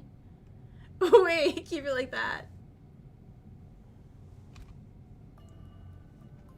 Dude, this haircut is so much better. There's no way to overcome. Oh. So, okay, so I'm guessing, because he's a pretty model idol person, I'm guessing this looks like a knife, the way the scars are like this. It looks like a knife attack, so I'm guessing someone tried killing him. And that gave him his like, you know, original belief of life, where he's like, I cherish and worship life because he lived, you know, after surviving something like that. But, yeah. Cool story. Still murdered someone. This might be proof that the philosophy I have pursued over nearly 2 decades amounts to just this much. I can no longer hold on any longer as you keep pressing me with such logical reasoning until the very end. Yeah. Come to think of it, I'd like to hear what that story's about. He's dead Taro now. You must first understand why Tomoe cleaned up the tissues. Well, of course. The culprit must have gone through considerable trouble to completely erase all traces of it. In fact, just bringing that out from the scene is an action that takes on considerable amount of risk. We get the prize. Severe content warning for after the trial, since he says some really disgusting stuff, like chapter 3 killer stuff. Okay, gotcha. In other words, the culprit. Here, I'm gonna pin what you said, okay? Placement message. Alright everyone, just a heads up, there is a new warning up top. It may get a little, and by little I mean a lot, dicey. In other words, to the culprit, that teleport is an important item must be disposed of. Did they leave our fingerprint? I think I'm just my voice for a bit. My voice is tired already. If that were the case, I don't think there'd be any reason to take the risk and hide it. No matter how big it is, it would probably just be about the size of a typical toilet paper. So you need to gently rub and wipe the surface. Is that so? Then I don't understand why that toilet paper becomes such an important item. You're right. We don't even have sophisticated forensic tools to begin with. Thanks for the heads up. Yeah, of course. It doesn't seem like there's any reason for any item the culprit didn't even prepare to suddenly become such crucial evidence. No, it's something that was already mentioned. It's the same reason why they cleaned up the tissues used to wipe the nosebleed, remember? Tissues wipe the nosebleed? You mean when they were trying to erase the possibility of a nosebleed from our minds to frame Jumonji? Oh. I wonder if the culprit thought Kazuki brought the toilet paper because of the nosebleed. They thought if they leave it there, it might remind people of the nosebleed. So they cleaned it up with the toilet paper and used it to wipe the nosebleed. Yeah, okay, gotcha. That's pretty much it. Even though we know Kazuki's toilet paper originally had originally been with her, given the cautious nature of the culprit, they wouldn't have left it behind. In the end, that caution backfired on you, didn't it? From the culprit's perspective, having you, Jumonji, be the one accused was the easiest outcome after all. Well, for me, it's a huge relief that I wear glasses with a strap chain. Anyway, keep the above information in mind and listen to what I have to say. Nightmare fuel? Okay. As Tomoe said, it's possible to dispose of the evidence even after 447. I haven't been able to gather evidence yet that Mayu and Misaki were at each other's respective places. However, considering the spots left on the back of the murder weapon case, its possibility is, as expected, negated. If that's the case, there's something new. Bloodstains. It's because the culprit put the murder weapon down on the floor, leaving bloodstains, right? I'm gonna grab Wormothy back again, actually. I'm getting a little scared too now. I'm not sure. The hint is Chitanda's experiment. Again? You surprised? There must be someone who remembers. I remember. I'm glad. Cool. The bloodstains on the floor won't come out after 10 minutes, no matter what you do. The fact that the weapon was found on the floor. The murder weapon laying on the floor. So you're saying that the cleaning attempt took place shortly after Kazuki started bleeding from her nose within 10 minutes. It's 10:30. It's 10:33 where I am too, and I'm also tired. But we're gonna get through this. We're gonna get through this as fast as I can. It's just before 4:30 when the culprit left the scene, and yet it's already 47, which is what we discovered. There exists a gap of more than 10 minutes. Right. To add to that, he probably disposed of the toilet paper and tissues she used to wipe her nose at the time. If both these conditions are missing, there'd be no problem framing Jumonji as the culprit. Okay. The body is covered during the 1830 minute window when the alibi is being established. The cover-up operation will be in vain. In other words, framing Jumonji as the culprit would have been an incredibly stable insurance policy. So got rid of it quickly as possible. As the culprit, one would end up unable to employ any tricks or disguise tactics. When exactly did you foresee the moment you saw the body? Oops, they're just playing the Minecraft you want to join.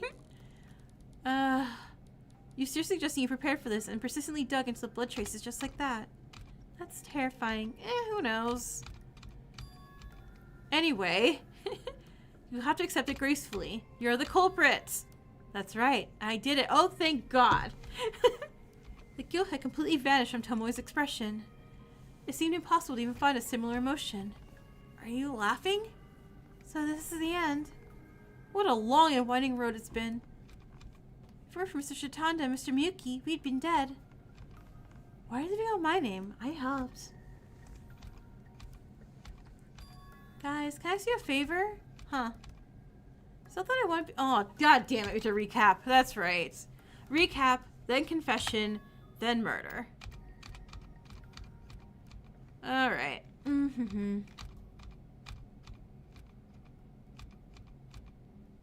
Okay. Yeah. Press Q, put it in the spot. Okay. Totally helps. I was skipping over things. I got this. I can do it. I'm definitely not sleepy. I'm definitely not so tired. It's okay. I got it. I got it. I got it. Time to finish this. Okay. Okay.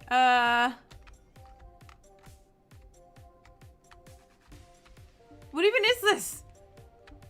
Oh wait, can I go to different pages? No? Okay. The view of the locker room.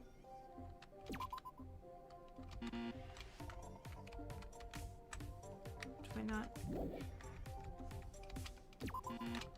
Nope. Can I go next page? Oh, I can't go next page. Okay. Okay, cool.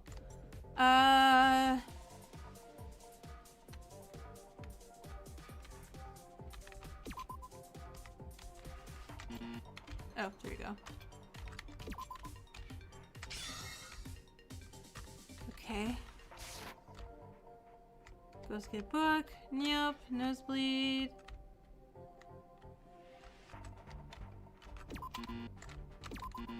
Nope. Don't touch it. Okay, I won't touch it.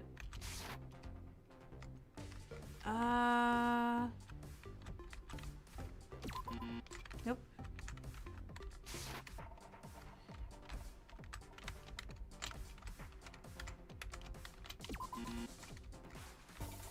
Nope.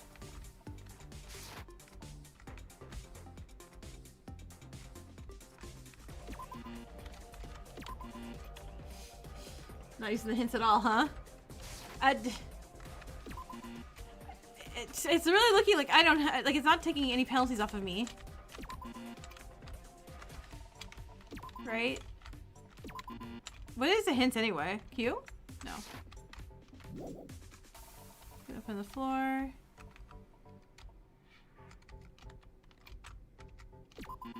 Nope. Lock the fuck in. Alright. Okay. Okay. Let me see.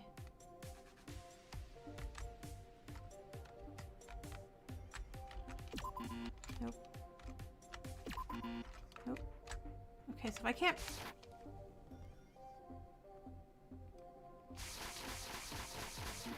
It goes in the square, holds it. Use Q or the... Okay, so let's see. Shred toilet paper ends up inside the murder weapons case. Okay. Shred toilet paper, murder weapon case. Let's go look for it. Okay, so that'd be right here. No? Okay.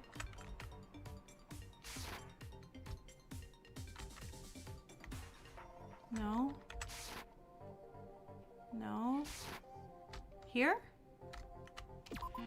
Nope. Here. It has to be here, right? Why is it not here? Can I use Q on the hole on top? No, it's not letting me do Q's there. It's the fact that I can't move any of them. I don't know why it's not letting me move them. Okay. So I don't have to do an order. Okay, let me see. Culprit. Encounters Mikawa. Oh, here. No. Okay. View the locker room. No. Okay. Wait. You can hold a puzzle piece at one touch? Oh my god, was that it? It was because I was holding it? Thank you.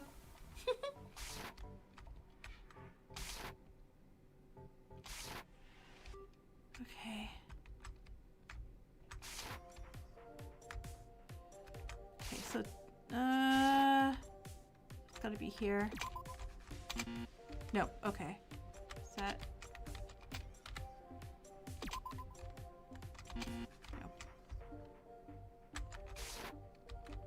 Oh no, it's here, it's here.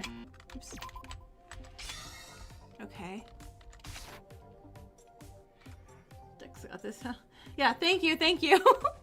I was really trying to hold and drag and that was causing it. Okay, so this is putting the weapon on the floor. Okay, got it.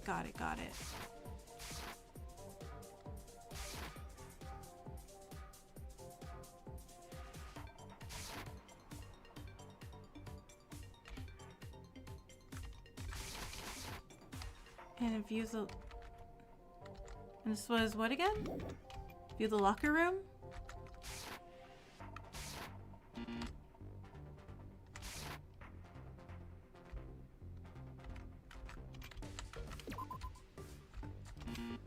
No.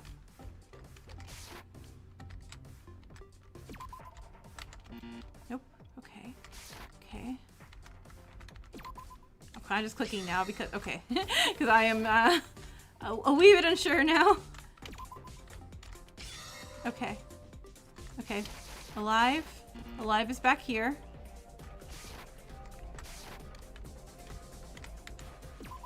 Lost the glass. Oh no. Lost glasses first. And then went, hi, you found my glasses. Okay.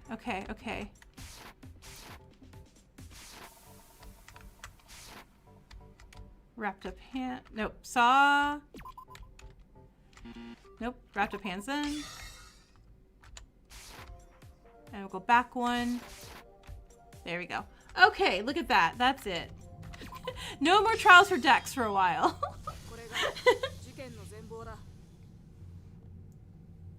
Poor Kazuki just want to find glasses, right? Okay. To begin with, it's important to point out this incident is a homicide that happened by accident.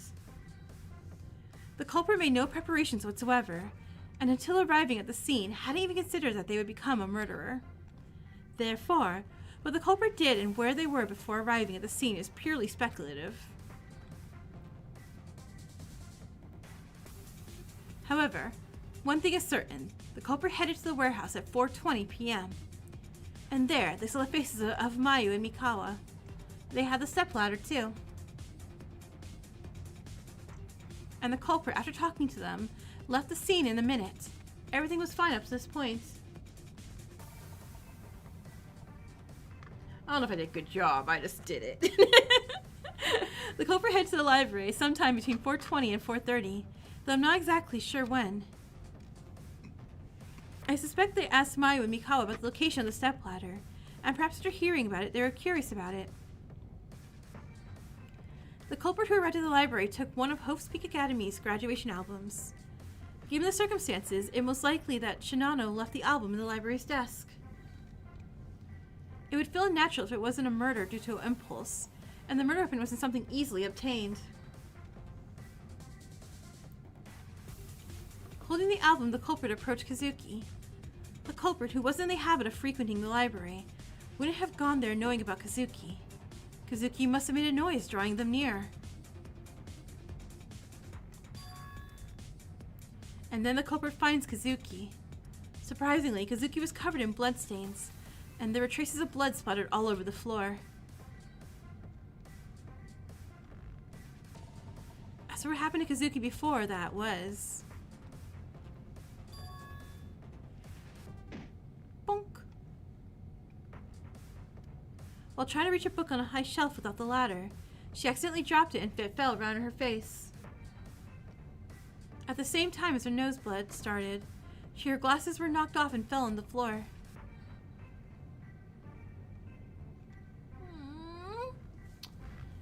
someone like Kazuki who had very poor eyesight, the fact that her glasses had come off must have been quite unsettling.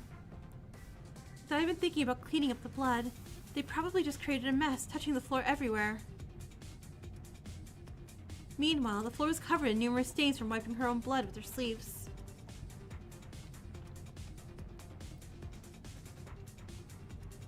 Look how precious she looks. Like how? How do you see that? I'm like, oh yeah, let's do a murder. But the culprit didn't care about such circumstances.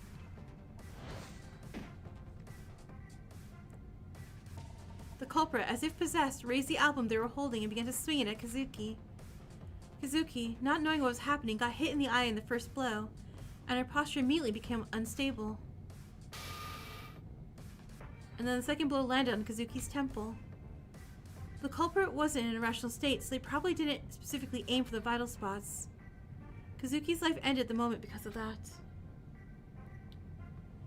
Yeah, it was an accident, but he hit her once and didn't kill her, so the second time he hit her, so that wasn't an accident. It wasn't just the dead Kazuki who was confused, because she was dead, but the culprit was as well. The culprit must have fallen into a panic at the thought of having committed murder impulsively, but even in that moment, their mind was still working. All that's left is for the culprit to flee. Yeah, this wasn't an accident. Before that, the culprit must have wiped away the fingerprints first. As everyone knows, thanks to knowledge we learned from Kazuki, we've been able to do fingerprint analysis, even if it's a bit clumsy, right? For the culprit, that point must have been an absolutely critical factor that could not be overlooked. Of course, the library is public space, so there wouldn't be anything strange for the culprit's fingerprints to be there. They probably only need to wipe the murder weapon. And the culprit added 2 more deceptive tactics. The first thing was to leave the weapon on the floor. Yeah, it's the same like Leon, right? It's like, hey, I mean, obviously different because, you know, Rika didn't attack first, but it's like, hey, when you had the opportunity to stop and you didn't, you kept going. That becomes murder. That becomes just straight. I attempted to murder on purpose. Why was such a simple action be considered deception? Because on the floor there were drops of Kazuki's blood. That too seen away untouched by Kazuki, preserving the original scene. It wasn't that Kazuki wanted to wipe away the bloodstains, so the fact that the bloodstains were made in the original circular shape, touched by Kazuki's hands, was purely coincidental. Leah, you can understand because he was... Nah, but he had to break through a door, though. He had plenty of time to cool off when he left to his room, so I don't know. However, the culprit tried to turn even that coincidence into one of their own tricks. If they leave the murder weapon on top of the blood that hasn't been wiped away, it creates a situation where it looks like they haven't touched anything except the weapon. In other words, it's a fake piece of evidence that lends credibility to the theory that the culprit was touching around the floor to find their glasses. And second, the culprit took 2 items and fled: rolled toilet paper, wadded tissue. The culprit immediately thought of framing Jumonji as the culprit as soon as they surveyed the scene. One could say it was cunning, but I really don't think so. The culprit's destination was the men's locker room. At that time, the culprit was in a situation where they had to roll toilet paper that was by no means small. If that site was to be discovered by someone else, it would put them in a situation where the connection to the crime would be exposed. At the time, the place that caught the culprit's eye was the locker rooms, located very closely to the library. Round of applause for Zeph. Oh yeah, absolutely. Yeah, thank you, Zeph, so much. You know, we do appreciate all your work, all your hard work that you do for like all of these translations and fangams. Based on my experience inspecting locker rooms, you probably know where the piles of poorly stored toilet paper in there. The culprit stuck into the locker rooms, inserted the toilet paper they'd taken from the scene into the pile of used toilet papers, and then calmly left. The culprit had moved from the first floor scenes of the second building towards the dormitory building. Perhaps they're trying to get to a private room. That'd be around 28 to 29 minutes at the time.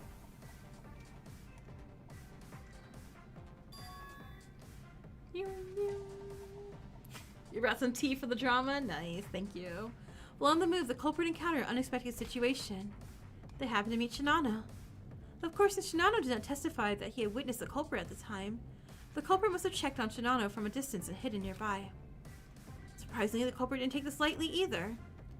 It'd be very easy to think I must be out of luck to almost be caught and brush it off, but the culprit was so focused on the object Shinano was holding while in the midst of everything. That's right, the Hopesuke Academy 59th graduation album.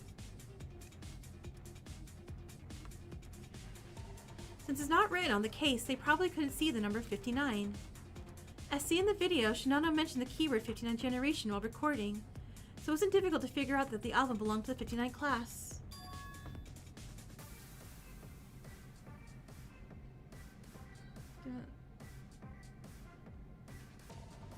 I mean, Ziva, don't forget, this is also free. This isn't like an official thing about like Spike's Chunsoft or anything. This is literally like someone's like, hey, here you go, you guys. I want you to enjoy this too. So, again, it's totally cool. Anyways, upon realizing that the item he was carrying was an album, the same kind of weapon, the culprit quickly started thinking of another planning, and it's like double translated too, going through different languages to get to English also. The latter Mikao and Eigo are carrying the graduation album Shinano was trying to return and the murder weapon. Of course, the possibility that Shinano would discover Kazuki's body deep within the library is completely out of the question. The chances of happening are very low after all. The culprit, having devised the trick, began to rush. According to the culprit's plan, whoever didn't have an alibi after Shinano put the album in the library would be the culprit. If they include themselves in that, it'd be completely pointless.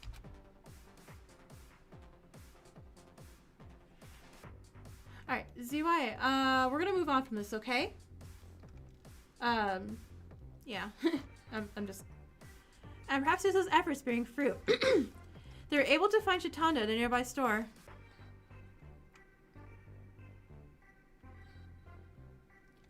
All the tricks the culprit came up with were good, but if there was one element that relied on luck, it was that they never knew when Mikao would bring the ladder.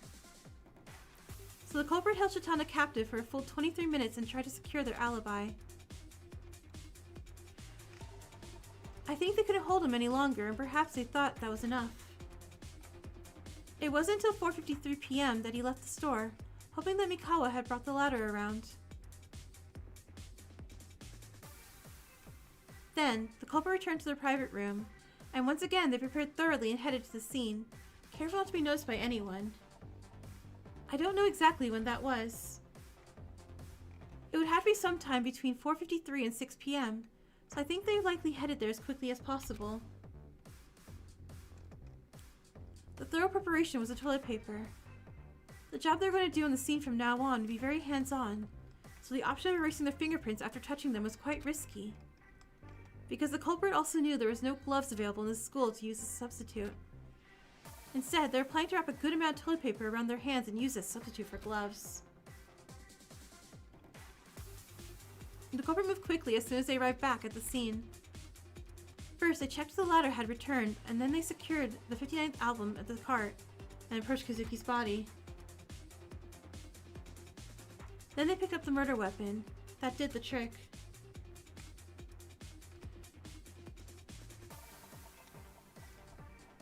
Again, this kind of reminds me of in another 2, the chapter 3 trial. I'm like, bro, half this class has 3 brain cells. He didn't even do this much work. The book as in the murder weapon was placed in the 59th graduation album case, and the 59th graduation album was placed in the murder weapon case.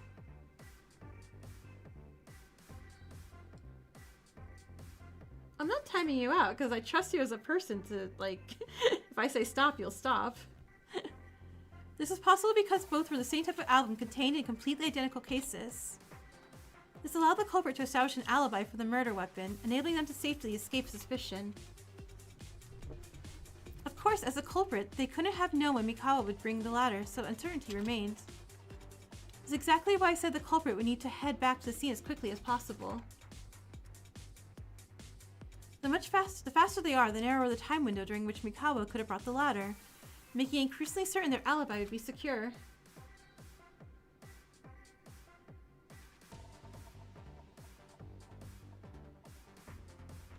However, the culprit made one mistake in the situation.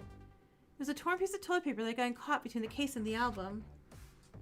It wasn't a fatal piece of evidence, but it did serve as a clue that led to their discovery. And so, that is the crime the culprit committed and the truth of this trick. Without a plan relying on ingenuity, observation, improvisation. Hey, thank you!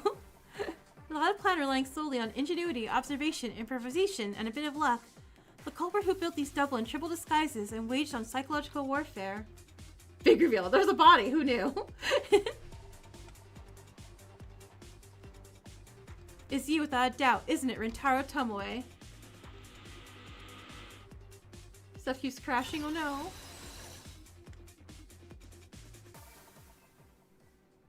Okay.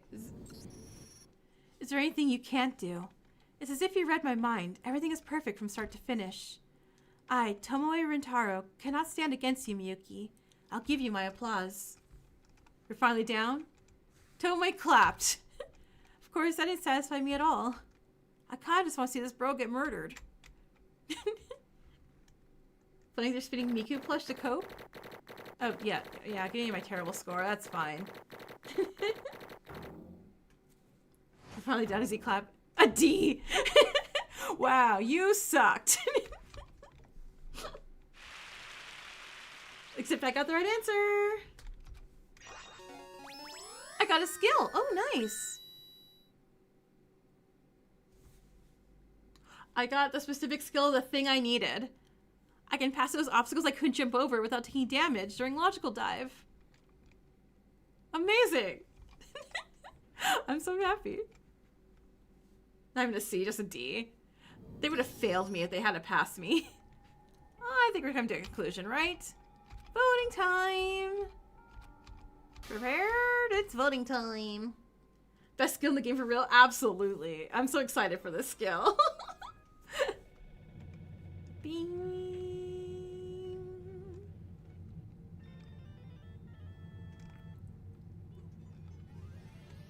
It is Rintaro! Yay! Yeah, Monokuma. Get him. Okay, everyone, trigger warning time. Just a heads up if you need to leave. Go right ahead. Do you want to save? Yes, please.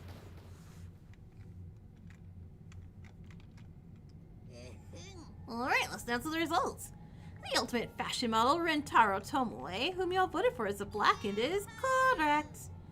Congratulations, Spotless. You guessed it correctly again. The second class trial ended like this. Compared to the first time, our numbers have become even fewer. We somehow managed to survive this time as well. But I can't just be swept away by the atmosphere like back then and remain dazed. I took a step forward toward the place I needed to go. Wait, Miyuki. Tell me, why did you kill Kazuki? Tomoe stared deeply into my eyes. It felt like he wanted to peer into my very soul, making my body shiver uncomfortably. That's a great attitude. I can feel it, that change, I mean. What?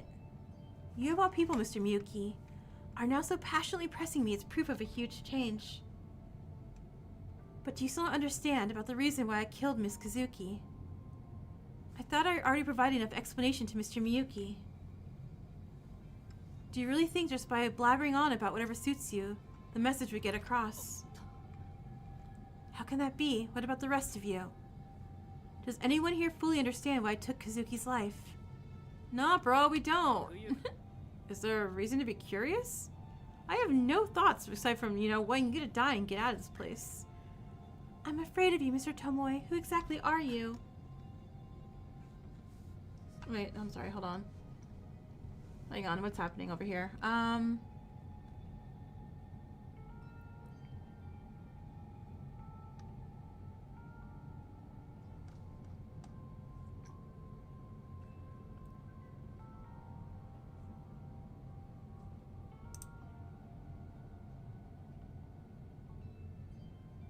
Okay, Alright, everyone, can we... I know it's late. I know it's ready this one on. Okay, we're gonna wrap up soon, alright? And then I will sort through all this. Fortunately, I think I have enough time to share my story. Do y'all want to... I wish I had like an emote only mode. Where we could just like everyone like emotes, emotes.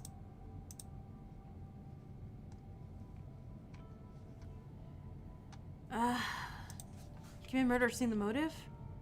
Oh, Justin, your Japanese become fluid again. To witness such a scene twice. Don't beat around the bush. Just tell me already. I need to know about your stupid motivation already.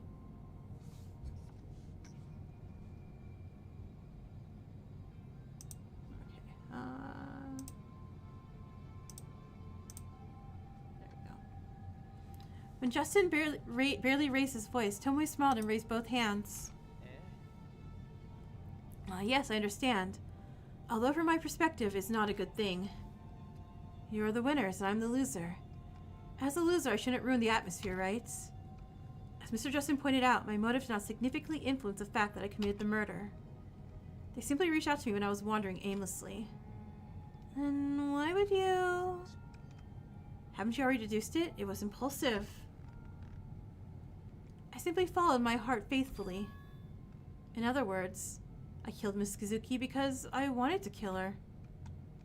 Miss Kazuki's death is not meaningless. It was also a significant outcome that reflects my will. What? What does that mean? This disgusting bastard. I heard footsteps coming behind me. Oh, Shinano's gonna fight him? Before I knew it, Shinano had come closer, bumped my shoulder as he passed by, and grabbed Tomoe by the collar. I knew you'd do something like this, you murderer! So life is precious? You're gonna volunteer in a remote area, make friends? It's all lies, it's all bullshit. Do you have a hard time holding back your laughter while trying to make yourself look good like that? Do we look like a joke to you? Answer me, you psychopath! Please calm down, Mr. Shinano. If you get so worked up, you won't be able to hear what I have to say. Shut up! I try my best, and yet I tried so hard to do something. Why? Why do these selfish monsters keep showing up? Short guy's grabbing the tallest guy, right? Shinano's words cannot continue until the end.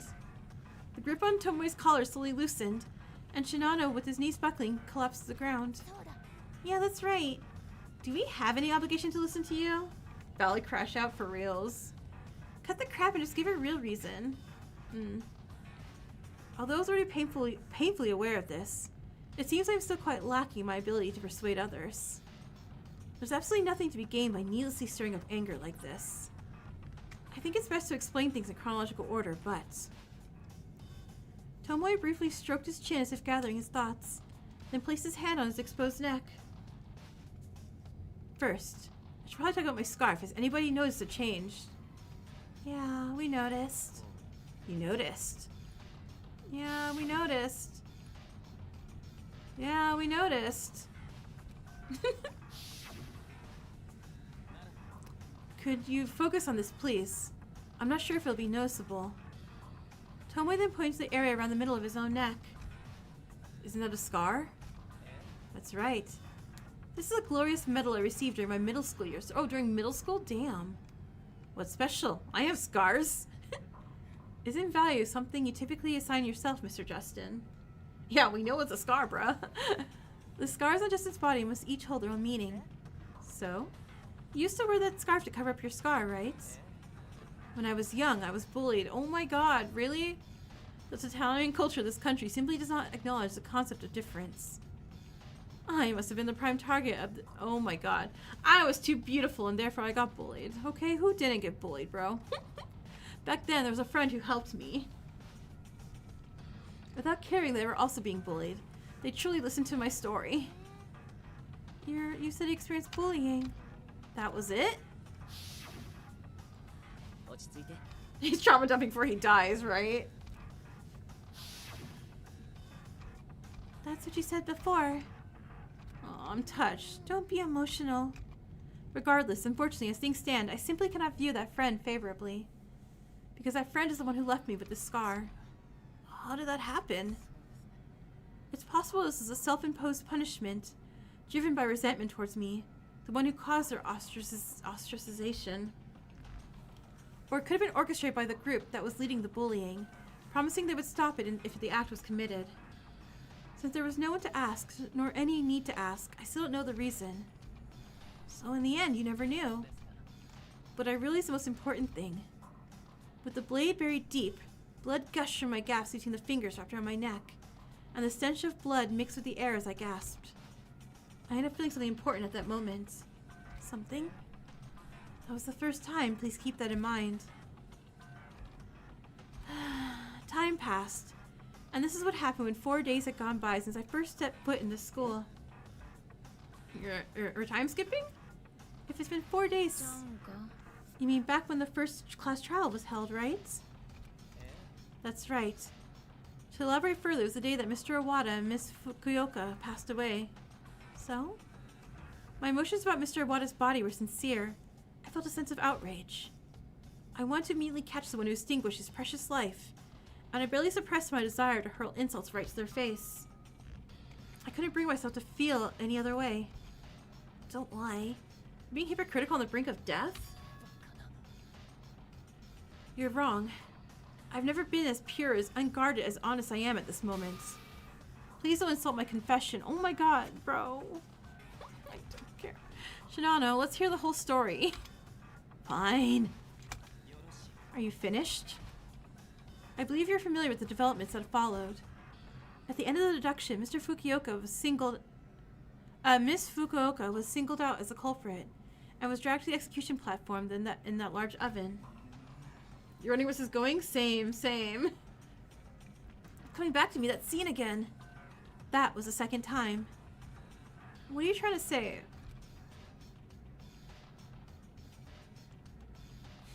When Miss Fukuoka began to burn inside the oven, she started to shed tears of blood. I felt it again. That inexplicable... Oh my god. I think he's liking it too much. I stayed up all night thinking about it, returning to my private room that day. There was no way that I could have been wrong. Even if I was bleeding out, my consciousness faded. That feeling embraced me with such perfect clarity. You've been talking about your feelings repeatedly, but are we really to understand him when he expresses in such vague terms? Actually, keep it vague. Yeah, let's not. What was it like? It wasn't negative, that's for sure. Rapture. What? Oh god, he was into it. Are you insane? You... I spent time trembling with anxiety, wondering if I'd gone mad at some unknown moment in my life. That's I'm not. Also began to question my own beliefs and reflected on my mental health. No matter how I looked at it, I, Rintaro Tomoe, was a divine messenger who revered and worshipped life. When you were saying your beliefs are wavering, what was the reason? Why'd you do it? That's right. Even for bringing that up, when Mr. Mikawa was bleeding, when Rika was bleeding from her nose, my heart was once again fluttering in yet another strange direction. Ick. Ick. Oh god. So when we saw that, we're like, oh no, he's a blood phobia. It was the opposite. It wasn't Is it hemophilia? No. Ew, god, I don't know. Nope.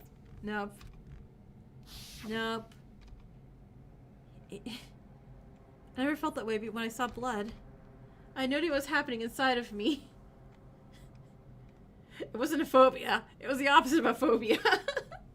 Yeah, hemophilia is where your blood doesn't clot, right? I forgot about that. So... in the midst of these days, it felt like walking on thin ice. The day has finally come. However, there's one part where Miyuki's reasoning is incorrect. I didn't hear about the library from the warehouse. In fact, I've been planning to visit the library for quite some time. What? Miyuki and Jumonji had to withdraw from the investigation due to fatigue. It seemed that Kazuki was in a tight spot, so she asked me for help. She asked if it would be possible to visit the library around lunchtime if I had some free time. I remember every single word vividly. No, you don't have to... I kinda just want you dead, bro. I should greet the great authors. Blah, blah, blah, blah, blah. What are all these albums? Blah, blah, blah, blah, blah. It can't be helped. I'm gonna organize this. Was that Miss Kazuki or... Tomoe, is that you? Yeah, coming. You're quite far back. I almost missed you. Are you injured? I'm alright. You don't look alright. Oh my god! So it was a nosebleed. He saw the nosebleed and he was like, well, need more blood. I was trying to take a book ahead of hitting him. Oh, gross, gross, gross, gross, gross, gross, gross. Seems the bleeding was somehow stopped. So I think I should change my clothes first. If I noticed what happened, I wouldn't have tried to be so nosy. The way that everyone in the fandom becomes the worst character after this? Yeah. Tomoe? You okay? What's wrong? You're scaring me. You're not that kind of person. Yeah.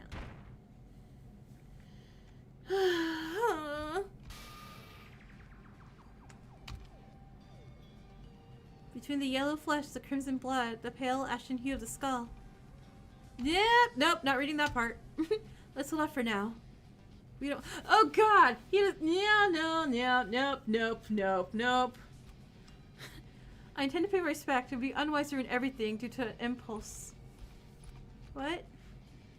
I thought upon seeing Miss Kazuki was... I just wanted to break Kazuki completely. Ugh.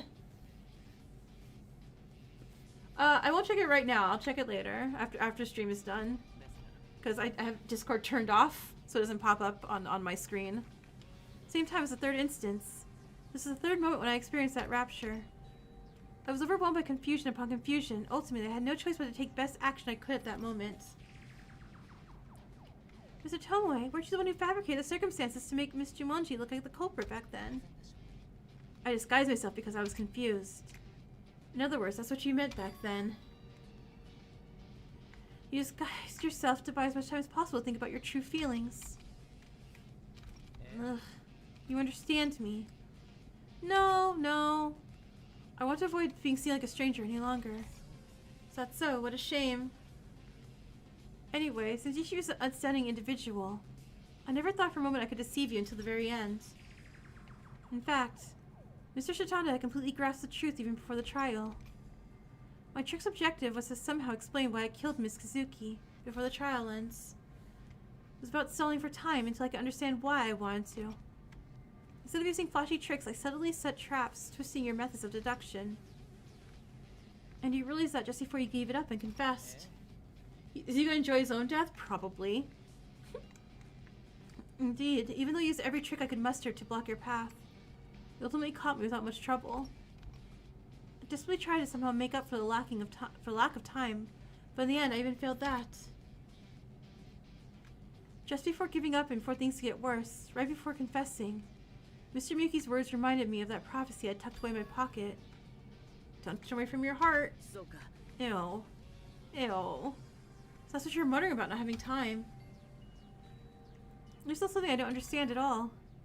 What's this new enlightenment of yours? No, we don't need the new enlightenment. You understood perfectly. It wouldn't be an exaggeration to say that everything I've said up until now has been that for a very reason. What exactly have I been pursuing as beauty all this time?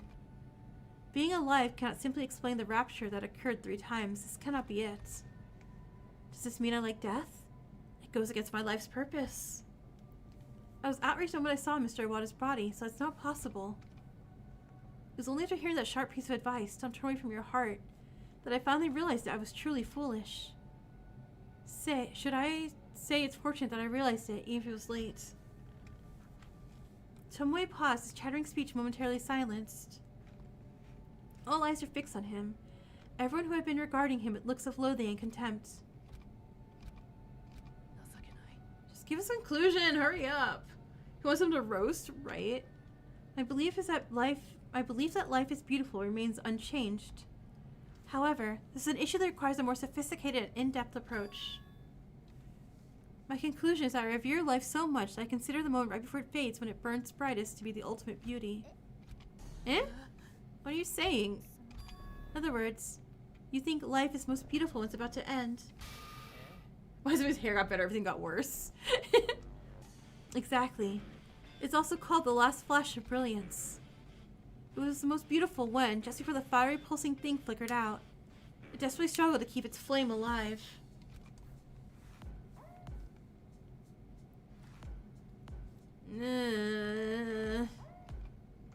I was utterly captivated by the enchanting allure.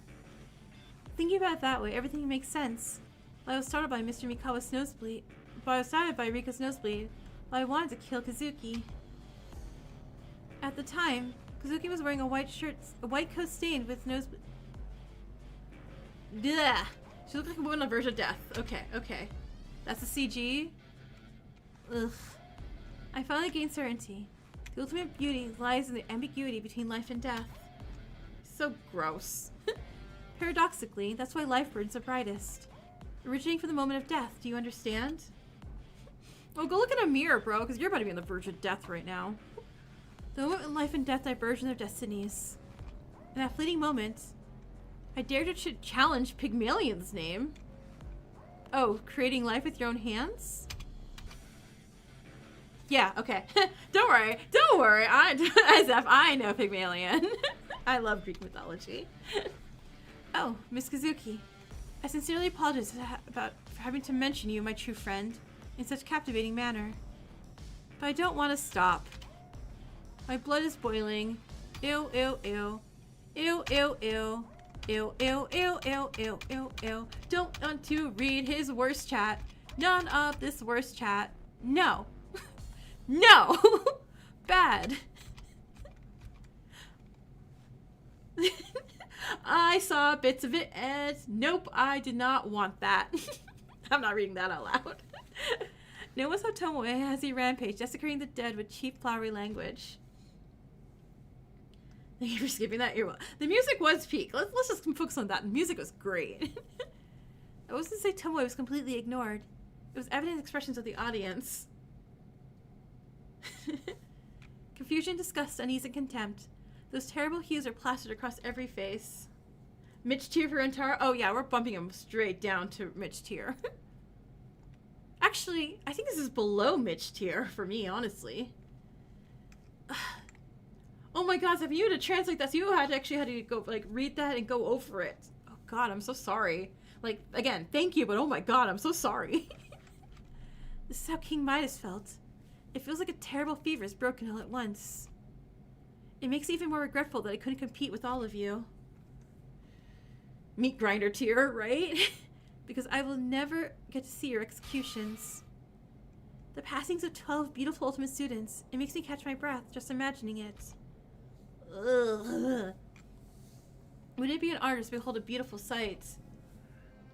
Yeah. Yeah. I'm used to criticism. In the short span of over a decade, I've learned that my aesthetic is already difficult to understand. I felt like living in a sealed room where no one could reach me. He's shameless? Yeah.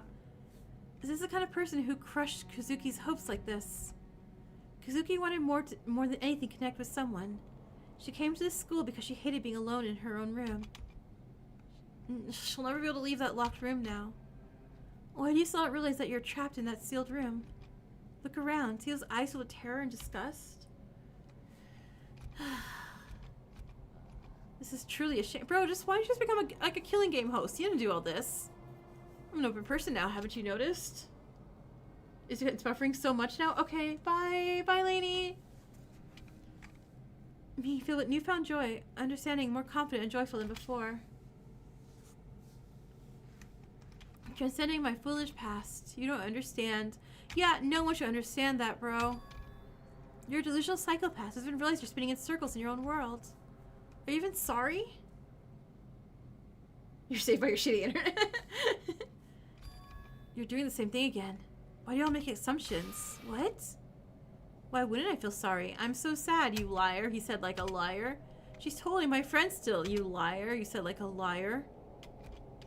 I intend to live carrying Miss Kazuki's will on my back.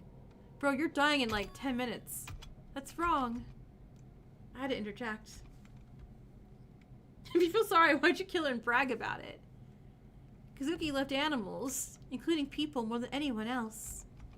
You completely trampled on all her dreams. If she was alive and saw you, what do you think she would have said? Why am I so angry? Because this creepo killed her. Well, yeah. No, no.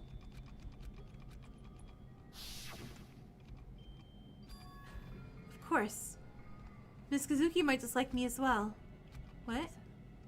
She'd scold me severely. I think we'd stab you. This is a path far removed from beauty that Miss Kazuki pursues.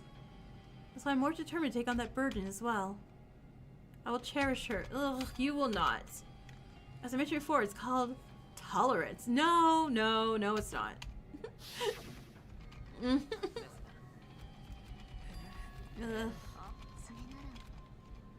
Ugh.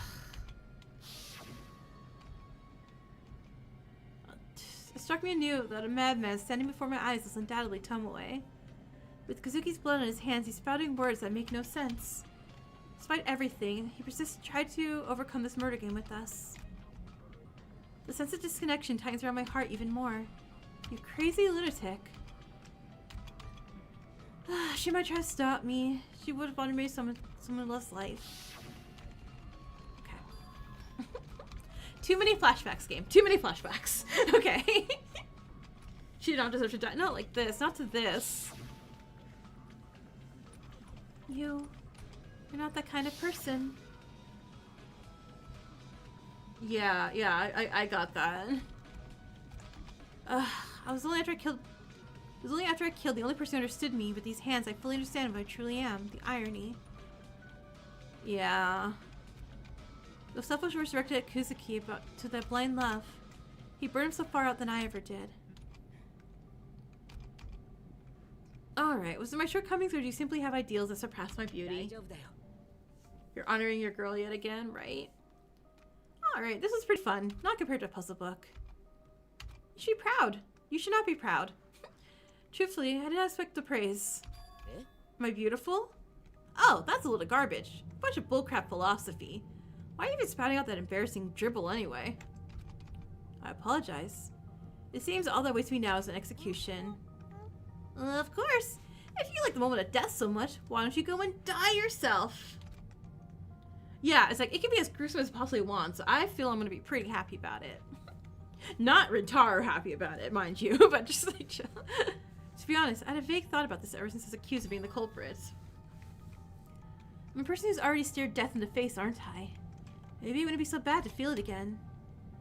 Of course, it's possible that those stray thoughts are the reason I found a breakthrough. Before that, there's something I'd like to ask. Do you have a moment? No. Why exactly is a machine called Rhetorica? I never experienced anything like that. Well, I brought it from the huge hit that was Mono Mono Land. Effects are guaranteed, I tell ya. Just some piece of metal. Why are you going on and on about it? Just leave him alone. You finished? What? What do you want to ask? Do you recall the needle that was supposedly struck in the doorknob in my private room? It wasn't Mr. Tomoe after all. Oh, right. We completely forgot someone tried to murder her. Oh, that did happen. Yeah, it wasn't me. Oh, well, damn. Uh-oh. That traitor's still here. Uh-oh. Damn it. Alright, so we still have, someone tried killing Tadara last chapter. Or this chapter. Alright, one less favor. Well, too bad. Tomoe slowly jumped into the center of the courtroom. He made eye contact with all of us as he walked around in a circle. Remember me. No, we will absolutely forget your face. Whoa, he crazy. Kill him! Kill him! Kill him! Tadara, well, I can't see your face, so I'm good. Cover your ears then. Well, the students are getting rowdy. Better start it. Your life was in vain. Shall we ride together then? It's punishment time. Alright. I know it's gonna be itty bitty tiny. Can I fix that actually? Hold on, hang on. I can stretch the screen probably. Is it display or is it? There you go. It's gonna be a little blurry, but.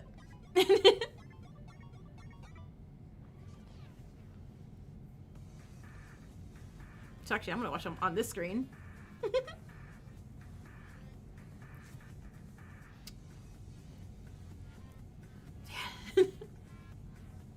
no Rentaro avatar. I mean, he's gonna be bald.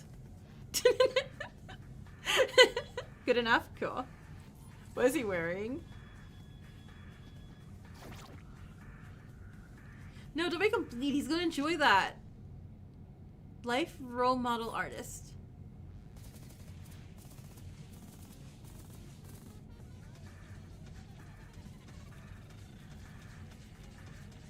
Yeah, like, suffer, dude. Suffer. Nah, he's into it. Your fit ass. I'll kill.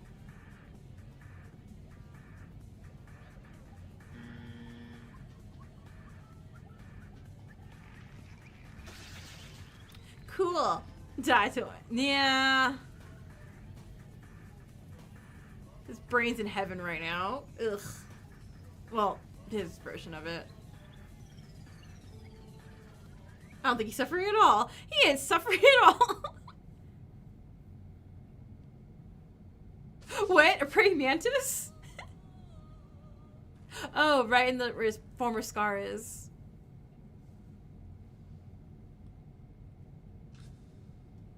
Oh, okay. Oh, we pinned him like a butterfly specimen. By we, I mean Monokuma. He got instant death. Yeah, I wish he got instant death too. Like, I wish Monokuma read the room. It's like, oh, you know what? This guy wants this type of death. We're gonna not make it happy for him. We're gonna give him like a scene of like happy babies and stuff or something, you know? He lost his mind in more ways than one. Ugh. Well, that's it. The utterly despairing... Well, no one's despairing, Monokuma. Metamorphosis of death of a butterfly. No matter how you're reborn or whatever term you apply here, it all comes down at the end. The video was cool, though, mind you. Again, I always picture my fang at, like... I love all, like, you know, of them, but, like... The effort put into animation for those things are just so amazing. Mayu just left. Hey, where are you going? It wasn't even close. It's embarrassing how off her reasoning was. I can't do this anymore. Please get me out of this hellish place. Let's think positive. Tomoe is a psychopath who might become a serial killer if we left him alive, right? Maybe it's better we let him die here. Sure. Sorry. Do you understand context, Miss Tsubaki? Do you think we're so frustrated simply because Mr. Tomoe was executed? I said I'm sorry. The sense of crisis is that two more people who are in the same position as us have fallen. We have anxiety right now. I'm sorry, okay? It's hard to overlook this. I was mistaken about you, Sarashina. You've been so irritable lately. I thought you were a much boring person. Kinder. I wonder how effective attempts to define others in such one-dimensional language will be in future class trials. Bro, you're sounding like a Blackened now. Okay, so we're fighting. We're all fighting now. I wouldn't presume, as long as Justin lives, to offer criticism with your limited knowledge. Nah, the more I listen... Stop it. You guys are not fighting anymore. Stop tearing each other down. Sorry. You've been on edge a lot more than usual lately. Look, your time's up. Situation's changed. If that's the case, shouldn't our approach also change? I would appreciate if you could understand that I don't want to judge things so pessimistically either. And Misaki, it is unnecessary for you to lecture me like that. Huh? Twice. You have failed to prevent murder twice. Understand that I will have to reconsider placing my trust in you going forward. Oh my god, bro. That's really unfair. We're living in... It's practically the same as having a psychopathic killer among a group of ordinary students. I don't believe if we're in the position to consider such things. Didn't Misaki herself say she would accept all criticism? Yeah, but you're being an asshole, dude. The nerve. This is excellent. I'm not being sarcastic. I mean it sincerely. Huh? You don't know? Ugh, what? Just say it. What I'm trying to say is... Why do you guys think Kuzu did that? She said go ahead and state where we plan to investigate, even if there's no practical use. She'll impose punishments as if it differs from the facts. Where are you going with this? We're not spending the whole day searching the school, are we? There's some people who are eager to find even a single clue. Most people do without much enthusiasm, half-heartedly. There's so many people who spend time playing with friends or just lounging around their private rooms. Huh? I observe everything. This is giving me goosebumps. Chickens cluck cluck. And? So Asti Sabaki seems to be a prime example of someone who conducts investigations half-heartedly. Haven't you been cooped up in your private room a lot lately? Why not? I was just in my private room without any plans back then, and saying that felt a bit awkward. The developers worked on the execution for so long, that's why Chapter 2 took a while. Well, they did a really good job. Kuze was pretending to set you free while trying to control you. She's so perceptive. She deliberately created a situation where you had to leave your private rooms and watch each other. Is there any basis for this? Evidence? You know that just by looking at the alibi lists we've seen so often during deductions. It was so long ago you probably don't even remember. Who left the private room at what minute, entered where at what minute, and whom? Except for the two sleepy people. And since those two usually did their investigation at the library, in conclusion, Kuze's prediction turned out to be correct. If we hadn't been out of our room so often, do you think the culprit would have been caught? I mean, that's so true. Has there been a situation where people vouch for each other's alibis like in this scenario? I don't think so. Was that Ms. Misaki's intended strategy? Mm-hmm. Okay. You've had enough of this. Yeah, I was like, bro, you can say this till next chapter. It's okay. There's a plan. Alright. I have no intention of withdrawing my skeptical response towards you, Misaki. I probably won't be following your guidance in the future. I hope you understand, though. Aw, just admit you're scared. You okay, Misaki? I'm fine. Don't worry about me. Crying. What does Monokuma want from us today? He's doing all this. I don't think anything about it will help us learn anything. All we can do right now is take it one day at a time. Let's get some rest, everyone. Let's go sleep. Let's go sleep. Starting with Misaki's footsteps, everyone remaining in the courtroom boarded the elevator. We emerged from the abyss defying gravity with a rattling, unpleasant sound. We all need real life sleep too. By the time we stepped back into the school building, it was already past midnight. Most of the students immediately disappeared into their private rooms with exhausted expressions. Only a few of them exchanged brief greetings. The moment I put my hand on the doorknob, "Hey, sleepyhead," I replied with looking back, "Jumonji? Something important. You coming to the library tomorrow?" "No, not really. There was a dead body there of my friend. I don't want to do it." "No. I'm not going to make good memories in that place anymore. That seems too difficult." "It's not that I don't want to talk to you. Just let me be alone for a while, okay?" There was no response. Taking as a positive sign, I nodded in agreement and immediately swung the door open. And then I took a step inside. And saved the game, I think. Into a locked room called the private room. I threw myself onto the bed. This is hard. A single primitive and simple word was enough. Kazuki's dead. I made an atonement. But I couldn't tie things up neatly, and I'm filled with regret. The struggle of figuring out who I am is weighing down on me even more. I was doubting myself even during the class trial. You're on dip now? Alright, yeah, good night. Good night, everyone. I was like, I know I'm good to the end. I know I'm good to the end. Anxiety and self-loathing have reached my peak. I'm approaching my limits. I'm feeling a headache. I can't fall asleep like this. Oh my god, no. Go to bed. Go to bed, Miyuki. I touched my forehead and lifted my body off the bed. Miyuki, please. Please! Go to bed. Good night, everyone. Who's worse, Kanade or Rintaro? Rintaro right now, obviously. They've fallen asleep. It's so strange as they must be tired. I turned back. At that moment. Why? Hearing that uniquely slow voice makes me forget what I want to say. It's better to face challenges than to let it fester. I looked her straight in the eye. You know something about me, don't you, Kana?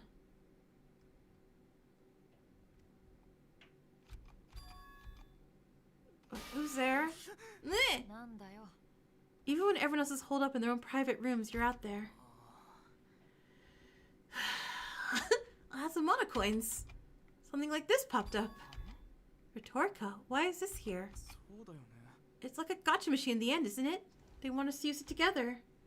Are you staying here any longer? There's more? There's more? Do you have anything left to do? I'm sorry, I'll leave. Such a tiring habit. Hey, Monokuma. Oh, you need something? You won't give me my answer, will you? Well, I want to do what I can and not do what I can't. That's enough. Was it because your natural curiosity as a top-tier high school engineer was piqued? No, just... My head is a mess. If you're not gonna tell me anything, just leave. As you order. This is the end. Is this it?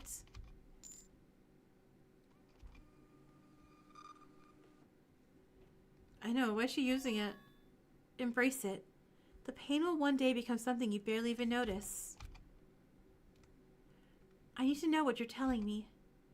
Embrace what? Embrace what? Okay, so that's the end. This is an hour past. Man, I was like, in the beginning I said, this is going to be such a short stream, y'all. I was nearly done, and I was not. Oh my god. My bangs are a mess. Everything's a mess. Anyway, top fans. Eclipse, Lady, Alicia. I will pay you out your mana coins. And with that, chapter 2. I got a white gown. And I got a scarf that's going in an incinerator immediately. Cool. Alright. So, wrap up tonight is going to be real quick, everybody. Again, good job with this chapter. I am so sorry I failed so many of the mini games. Now wait for chapter 3. Now wait for chapter 3. And again, thank you guys so much for being here. And oh my god, go to bed. That scarf will burn. That scarf will burn. Alright, I'll see you over next Friday. Good night. We're burning that scarf? We're burning that